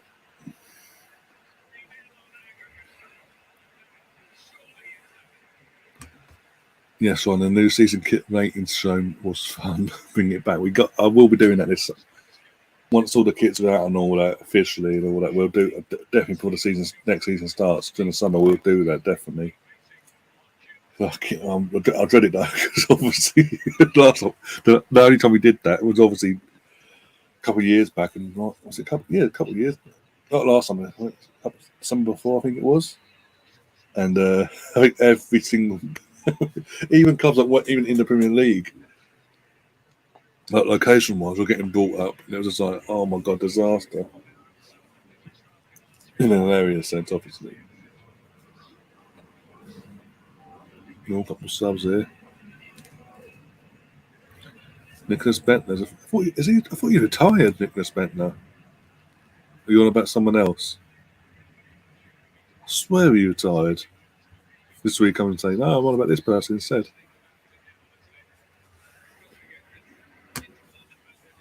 Milan derbies are closely run things.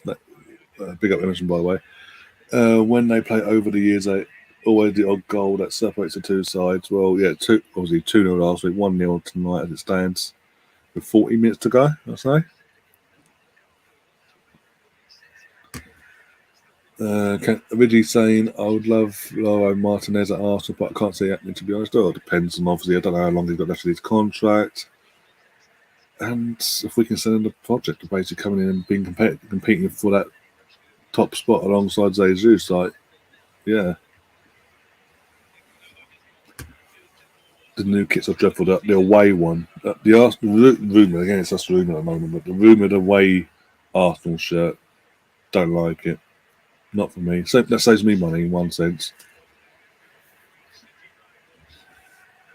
But the home and the third shirt, I'll look into once they've officially come out and all that. Emerson is at the Emerson. I saw yesterday morning, early afternoon. Yeah, I saw photos on Facebook of people got. Someone noticed Nicholas Bentner turning up. He had the old school retro 2001, 2002 Arsenal home kit.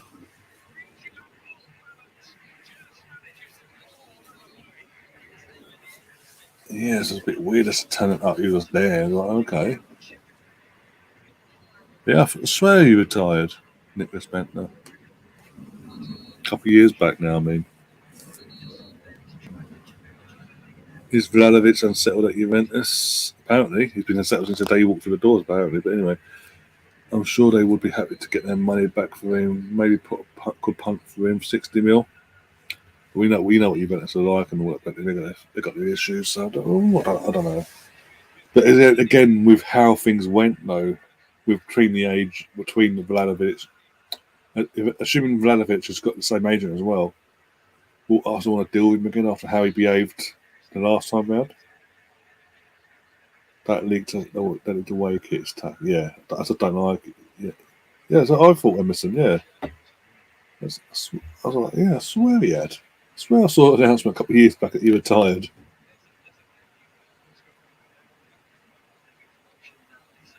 I'm Robin not going to Sherwood Forest. Ridley's asking, is anyone going to the game on Saturday? I'm not going to the game myself, but I will be covering it, obviously. Even though it's my birthday, I'll be here committed to the channel. And praying that Arsenal don't piss me off, basically.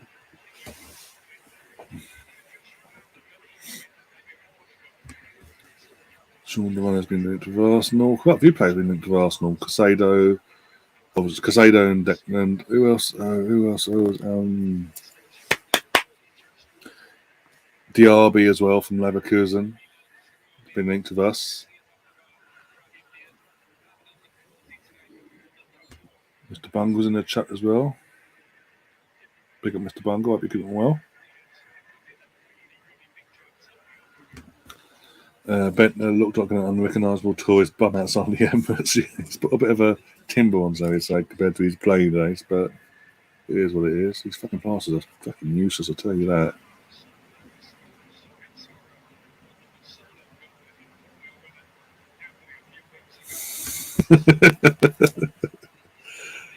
I can leave anytime I want. Because the thing is, the following Sunday, the last game of the season, obviously I'll be at the Wolves game, so I need to actually see if someone can take over for the day on the Watchalong side of things on the channel. I certainly think I'll get everything sorted, but yeah, need to see if anyone's able to host. And then sort that out on the day before and all that. Get all the reins handed over to that said person.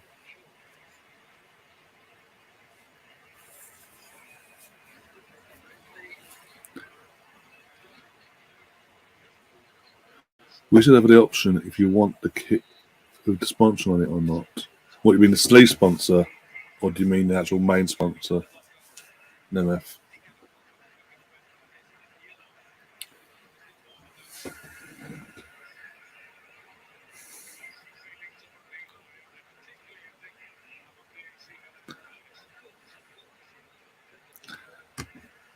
Yeah, tell me about after like the first game. I was like, do I want to keep doing this?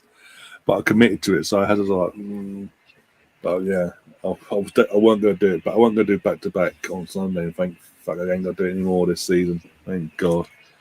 I thought it'd be at the time. I thought it'd be a fun, interesting thing to do. As it was a title race, as a straight shootout between the two teams, just cover both games. If they don't clash, cover both games, sort of thing, and hopefully, hoping that obviously the positive would turn out to be the outcome and not the negative. But it is what it is.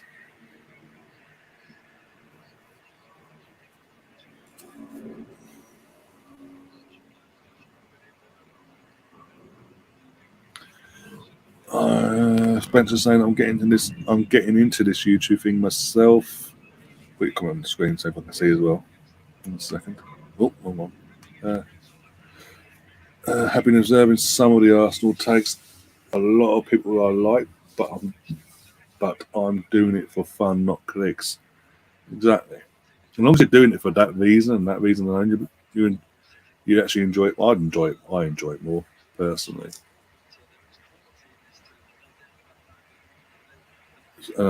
As I say, as long as you're doing it for the right reasons, you'll enjoy it. You'll find you enjoy doing what you do a lot more. Going from a personal prospect, anyway. If you ever want to come on the channel and you think, as long as you, one sec. Sorry, yeah, as long as you want to, as long as you actually want to come on and put your point across about art, talk all things Arsenal. If you watch back at some of the stuff I've done on this channel, podcasts, not just Watchalong ones, but podcasts and all that. We all, even enjoying the lockdown, we at one point in the first lockdown, going into the second, we sort of formed this group of us. Basically, we came on pretty much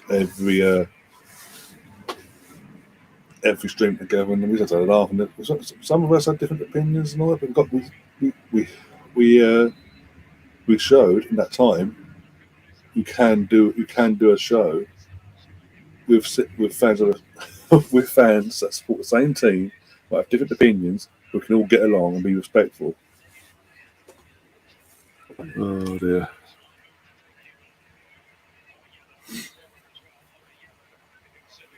Alfonso Davis and Ryan, please. I think that'd be a bit of an outreach, but anyway.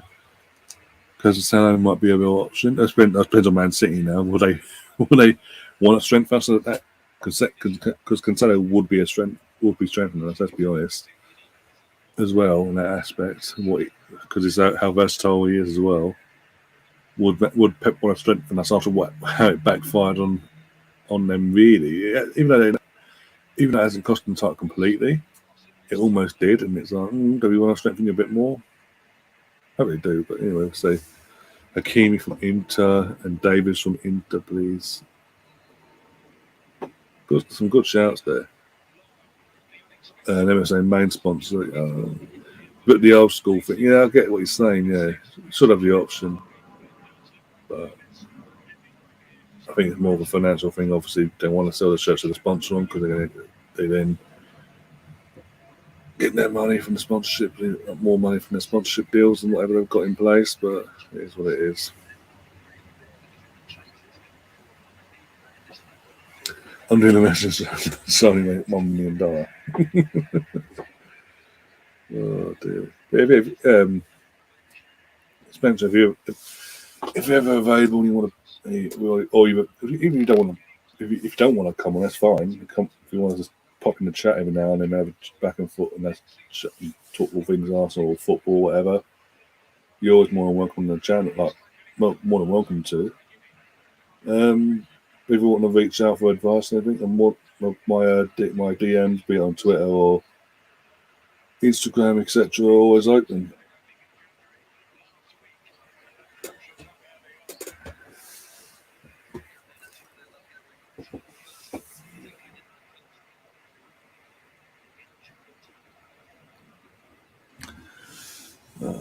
Emma says, asking, what are your thoughts on Ethan Nari linked to Man City last week? And then Sam pops up and goes, oh crap, he went there. If it happens, I'll be gutted. Honestly, I'll be genuinely gutted if he goes.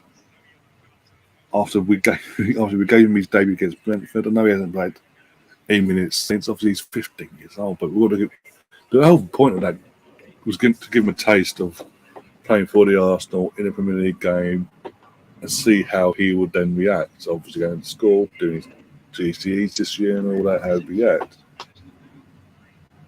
But it's giving him a taste and obviously showing it, and obviously Arteta then showing him that you're 15, but I'm willing to play you and give you minutes here and then everywhere, lead you into the first senior team now. But if Ethan, going by what I'm hearing, what I heard last week, from what I've read, it seemed that the agent has got his fucking head and it's like, you're worth more than this.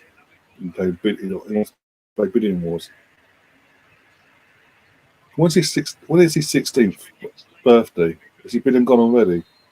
If that's the case, if his 16th birthday has been and gone, if he's just bites his tongue, bites his lips and all that, bites his tongue or whatever,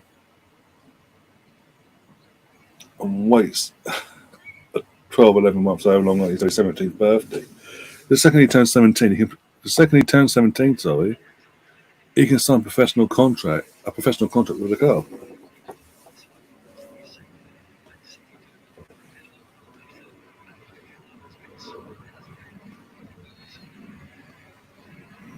But as I say, if he goes to Man City, I think it'll be a waste. If anything, it'll be a waste going to Man City or Chelsea. I mean, if he goes to Chelsea, look at fucking Hutchinson.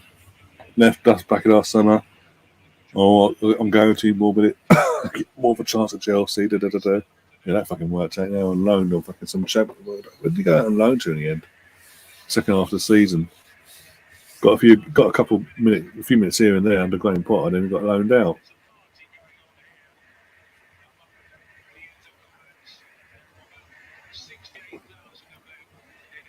Exactly that, yeah.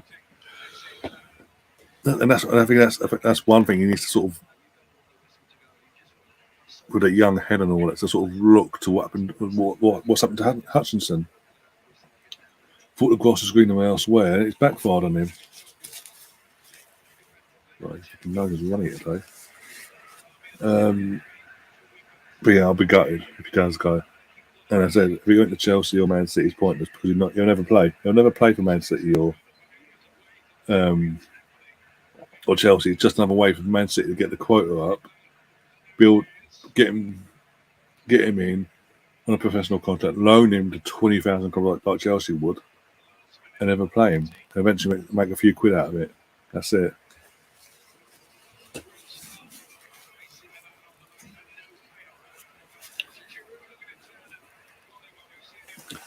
Can't be good the same. Would prefer Borough away to Luton away next season. Birthday has gone, so he's 16.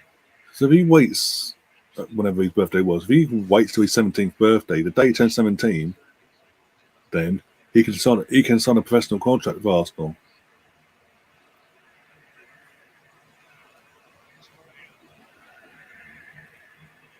He's on loan currently. He was on loan, obviously. Yeah, he's on loan.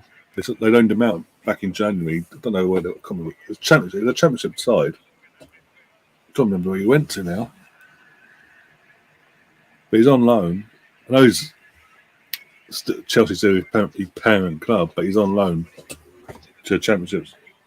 To the championship, he went out on loan to the championship side. I'm going to work that eventually, guys. Oh dear. Officially, he doesn't go back at Chelsea until the 1st of July, basically. Officially.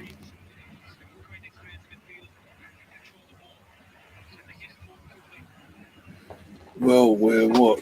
So what we're going? What are you now? 90th minute plus injury time for the Milan derby. It's still 1-0, 3-0 in aggregate. So Inter literally minutes away from going through to the final for the first time since 2020. It's 2020. Was it 2010 the last final when they won it? That's mental. We're 2023 now, and we're in the 89th minute and 40th second of the Luton vs Sunderland game. So not long left for Luton to hold out for now. That's mental.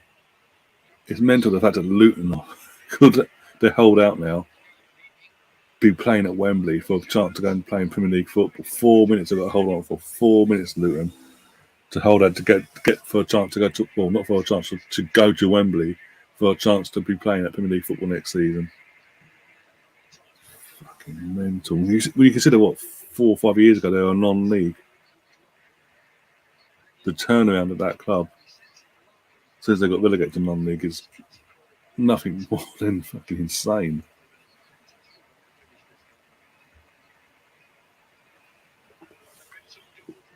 More focus on the fucking Luton game than the Milan derby.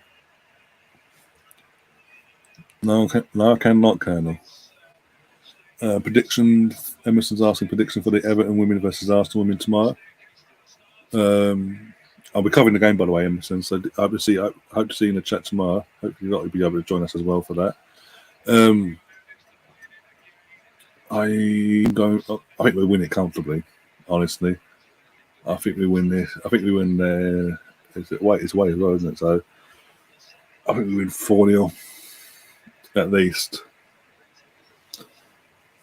Because let's be honest, and let's use the game, keep our goal difference in as high as good as possible. Because obviously, being third, second, or possibly mathematically, obviously stands first, could come down to goal difference. You never know. Especially when we've got Chelsea on Sunday. Oh my God, got Chelsea on Sunday.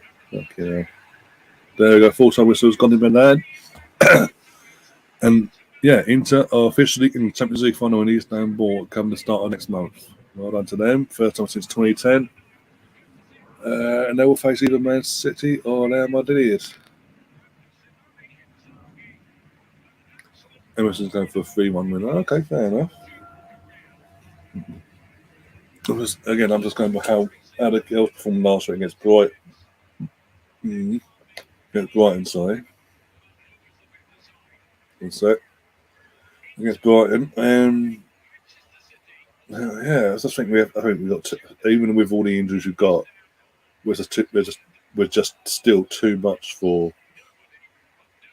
Everton tomorrow. But yeah, we'll see. Hopefully, touch wood.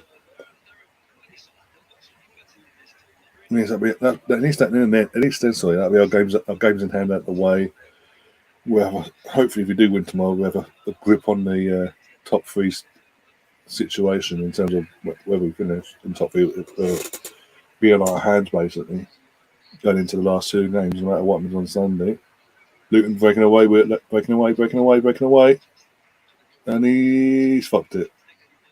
He went for glory there, that. He could have passed it to his teammate. He went for glory. He fucked it.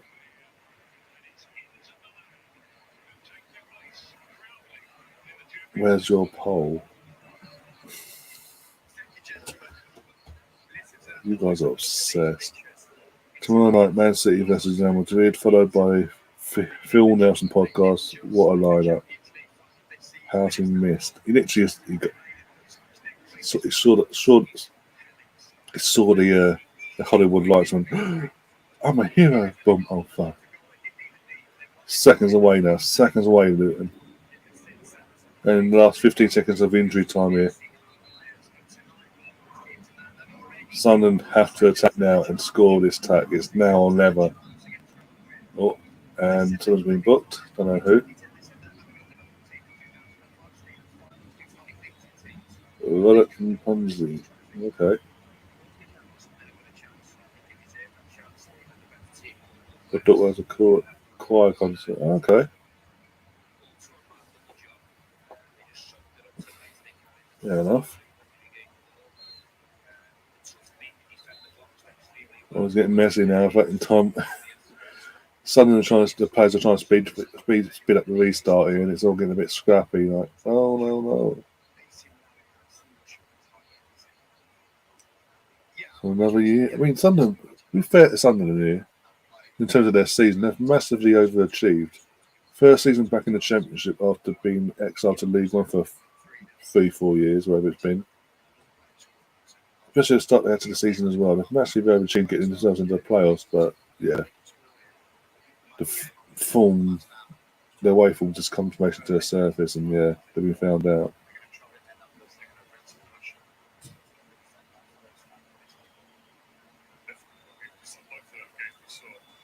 Bloody hell, right in the back. We're going to see a pitch invasion from Luton.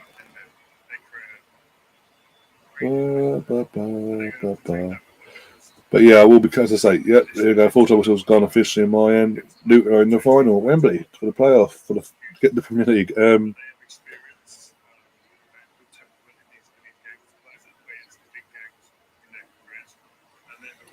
Emerson saying breaking news: both potential new owners are in a bidding war for purchase of Manchester United. I thought, I swear it's fucking. Someone's there was a report going around that the Glazers had already decided on the Brit.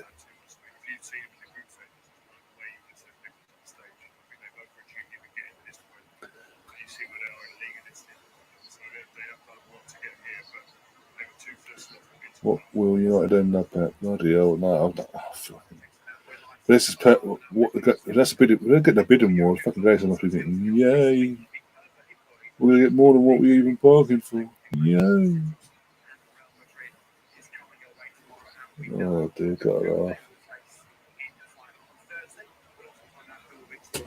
I really want it to be Jim.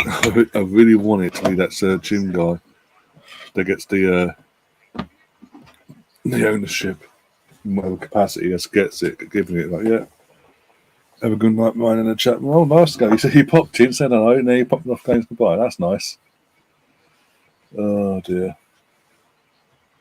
How much will Luton Johnson box 15 next year's summer's conservatory? Oh dear.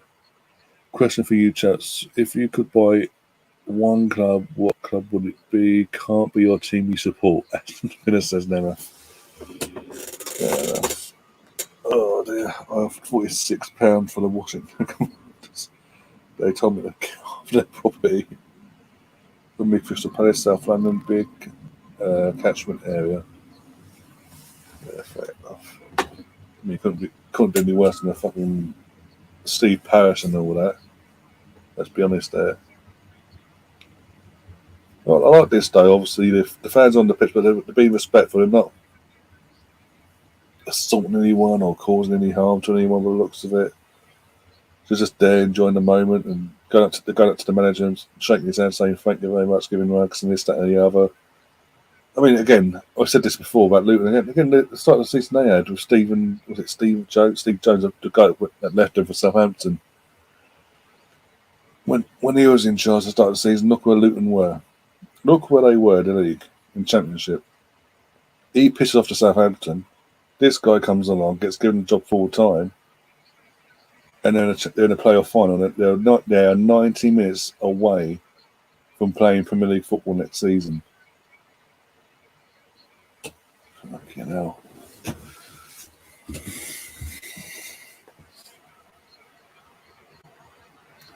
Walking into Walmart, got to put more money in the Conky's pocket for summer transfers. The Declan Rice kitty. Oh dear. Or Bedford City, says Nemeth. Okay. I can't think why that one is. Oh dear. For me, it'd be West Ham. I mean, I've said numerous times in terms of, because you say you can't be a team I support, so obviously you can't be Arsenal.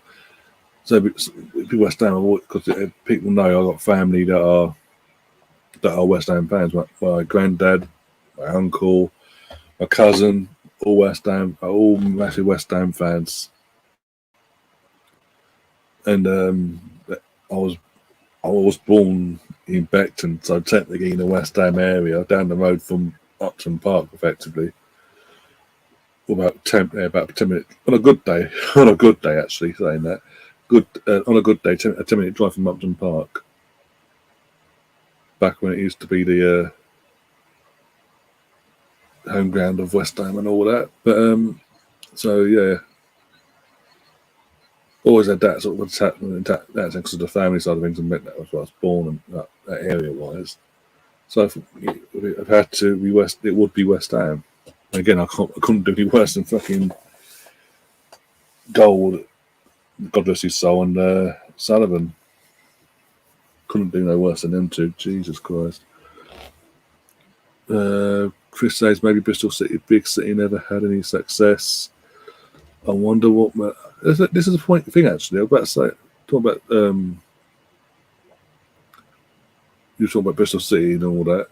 I've got to say this, since Ipswich got promoted and we did that stream, and we're having all the games on Ipswich Ipswich actually got promoted to the Premier League, the Championship. I haven't seen Stefan in the live chat since, so I'm slightly concerned for him.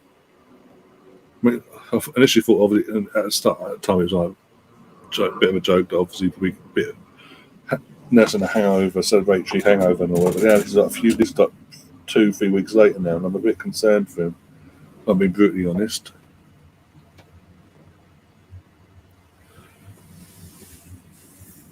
I wonder what the Milan Ultras are chatting to them now. Tom said I'd buy Man United and sure they win the FA trophy. The FA fans. Oh my god. Oh me. Plymouth Argyle spent hours doing a career mode with them. I hate all London clubs apart from Arsenal and Barnet. Emerson's asking, do you know that Luton had 3 trainees that started their career at Arsenal? Can you name them? What? Recent? Is he talking about their squad now, or just over the last few years? If it's over the last few years, I can name one of them definitely. That is true. I haven't seen. That's what I'm saying. Since that, obviously, I just assumed he was obviously off celebrating his team being promoted and all that, but I haven't seen him in any of the live chats. Live chats since. So yeah, I'm a bit concerned for him. I've got no way of reaching out to me because he doesn't have social media. Now, oh bloody hell! Oh my god! If it had been in general, I'd said if it had been like over the last few years, I'd have said Henry Lansbury, but I don't think he's there anymore. I know he went there. He was there last season. He was there till.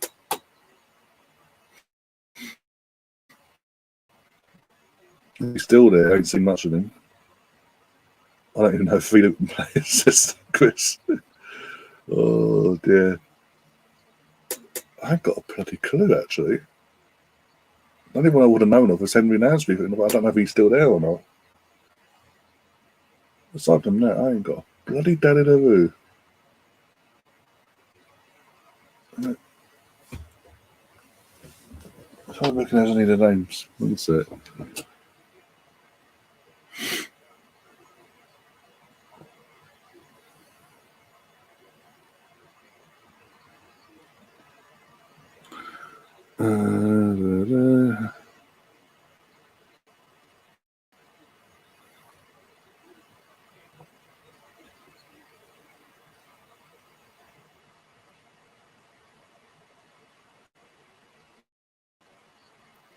Follow you back. Request to follow you back anyway. Oh, it's burning. Ow. Right. James Shea, the goalkeeper. Henry Lansbury. Oh, Henry Lansbury's still there. Okay. So I got one. I got 1 out of 3. James Shea, the goalkeeper. Lansbury and Luke Freeman. Okay. Yeah. Well, okay, I got one. The obvious one, but I got it. Oh dear. Another ground we'll lose at Luton. Didn't even know they are owned by billionaires too. Just going on. They ain't promoted yet. They're only in the final. They've got to play either Coventry or Middlesbrough. And the way it's going, it's all set up for Middlesbrough now. Really, they'll be the bookies' favourites. They would have been the bookies' favourites in the first place, but yeah. Oh dear. I got one. Woo-hoo. Oh dear, got a laugh. Is it tomorrow, second leg for Bower? Yep. And is that Bower as well? Chuba Akpom, bloody hell. I remember when he came through. I remember when he was coming through at Arsenal, but the 14-15 season is coming up on the verge of coming through and all that, getting the odd appearance here and there. Big things expected of him at Arsenal, just no, not good enough. Off you go, and he went off to Greece, and won the Greek league title, undefeated in his first season, and now he's back in England, and yeah. Apparently he's a bit of a knobhead off the pitch though, a bit of an up himself fat apparently. Going by again, because of where he's born and all that. Him and Iwobi went to the same school as my godmother's kids, and 2 of the kids anyway. The 2 youngest, and basically, apparently, Alex Iwobi genuinely down to earth, nice guy in the family and all that. But yeah, Chuba sort of, it sort of went. He's so far up his own backside. Apparently, he's unbelievable, but it is what it is. Oh dear.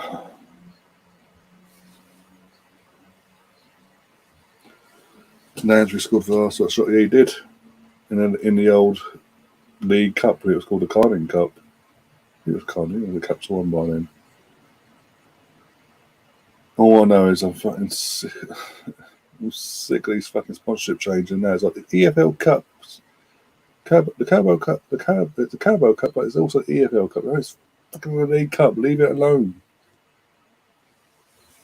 Stop trying to rebrand it. Confuse everyone, for fuck's sake. As soon as Wrexham come up to your going having about by end of it 12 to 16 clubs in the Prem owned by billionaires. That's if they get this far.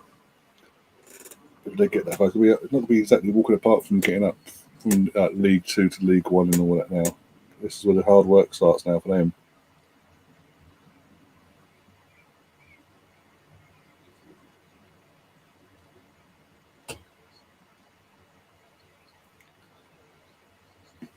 Brooke Coffey, Norton, who else at Arsenal played?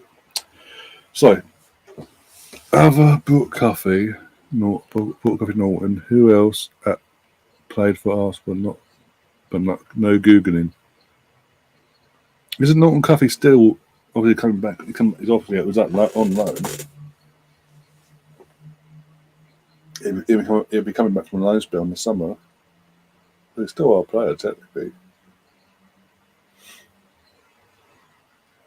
Lansbury lived in Potter's Bar. Bloody hell. Yeah. Again, next Lansbury had a massive expectation around him coming. He broke through at Arsenal. And out of nowhere, we sold him. Who did we sell him to? Forest or Villa? I think it's Forest. It sold him to Forest for like £1 million.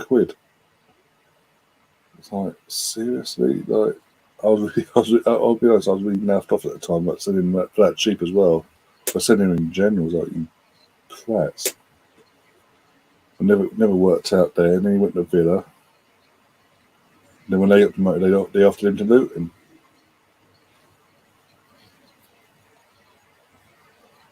From the future, so Ben Shreve, a trainee. Bloody hell. Oh dear. Fair enough, it is what it is. Yeah. Yeah, bloody hell. Anyway. Let's get the scoreboard out of the way as well. I'm going to wrap things up now, guys. I'm going to go away, sort of thumbnail out for tomorrow's stream, set that up. I will be back tomorrow night for the Arsenal Women's WSL fixture away to Everton. Hopefully, you'll be able to join me for that one as well, even if it's like she did last week, second half and all that, and see if Liam's around. I doubt it because obviously he's playing for a wedding, but I'll make the offer and all that. But yeah, I'll be live about 15, 20 minutes before kickoff for that one. Keep an eye out for that. As soon as you see the stream pop up, turn your notifications on. If you haven't already, we had a sub, turn your notifications on. And also, if you see the stream pop up on your homepage throughout the day, tomorrow, in the next 24 hours, literally quick, turn that notification on as well. So just make sure you definitely get notified as we go live. You don't miss a second of another fantastic, hopefully another fantastic Arsenal win. And then after that, that's what Wednesday sorted. And then Thursday, potentially doing a match preview for Nottingham Forest with a Forest fan on the channel. And vice versa on his channel on Friday, possibly. And then Saturday match of the day. Saturday 5:30 kickoff. So 5 o'clock we'll be going live on my birthday, by the way. So be grateful. I joke. No, 5 o'clock we'll be going live for the Forest versus Arsenal Matchday Watchalong, and see how that plays out. Touch wood. Hopefully, a birthday win for the Arsenal. Sorry, Tom. What's I say, Tom? He wants us to win. What am I on about? See, I'm that tired of making no sense. And then match of the day later on in the night. No matter what happens to the Arsenal game, match of the day. And then, depending on how I feel. Saturday. Sunday. WSL again. Nice early kickoff. 12:30. Chelsea versus Arsenal in the WSL for the race for the potentially race for the title, or just confirm our Champions League spot, one or the other, either way. And then we'll go from there, basically. The podcast will be back on Monday as well, in reaction to what happens on Saturday. And yeah, hope you've enjoyed the show, guys. If you haven't already, do subscribe, do smash that like button. And yeah, subscribe, smash the like button. And share the content about as well. The more you share, the more eyes get put on it by YouTube as well. They do their bit to recommend as well. Anyway, good show. Good night. See you tomorrow. Yeah, no problem. See you tomorrow, my friend. Have a good rest of the week. All up the Arsenal. And last comment on that from BX. Let's hope City lose 2 and draw 1. That's never too much, I think. Oh dear. It is what it is. Until then, guys, enjoy the rest of your evening, morning, afternoon. As always, up the Arsenal. Come on, you Gunners.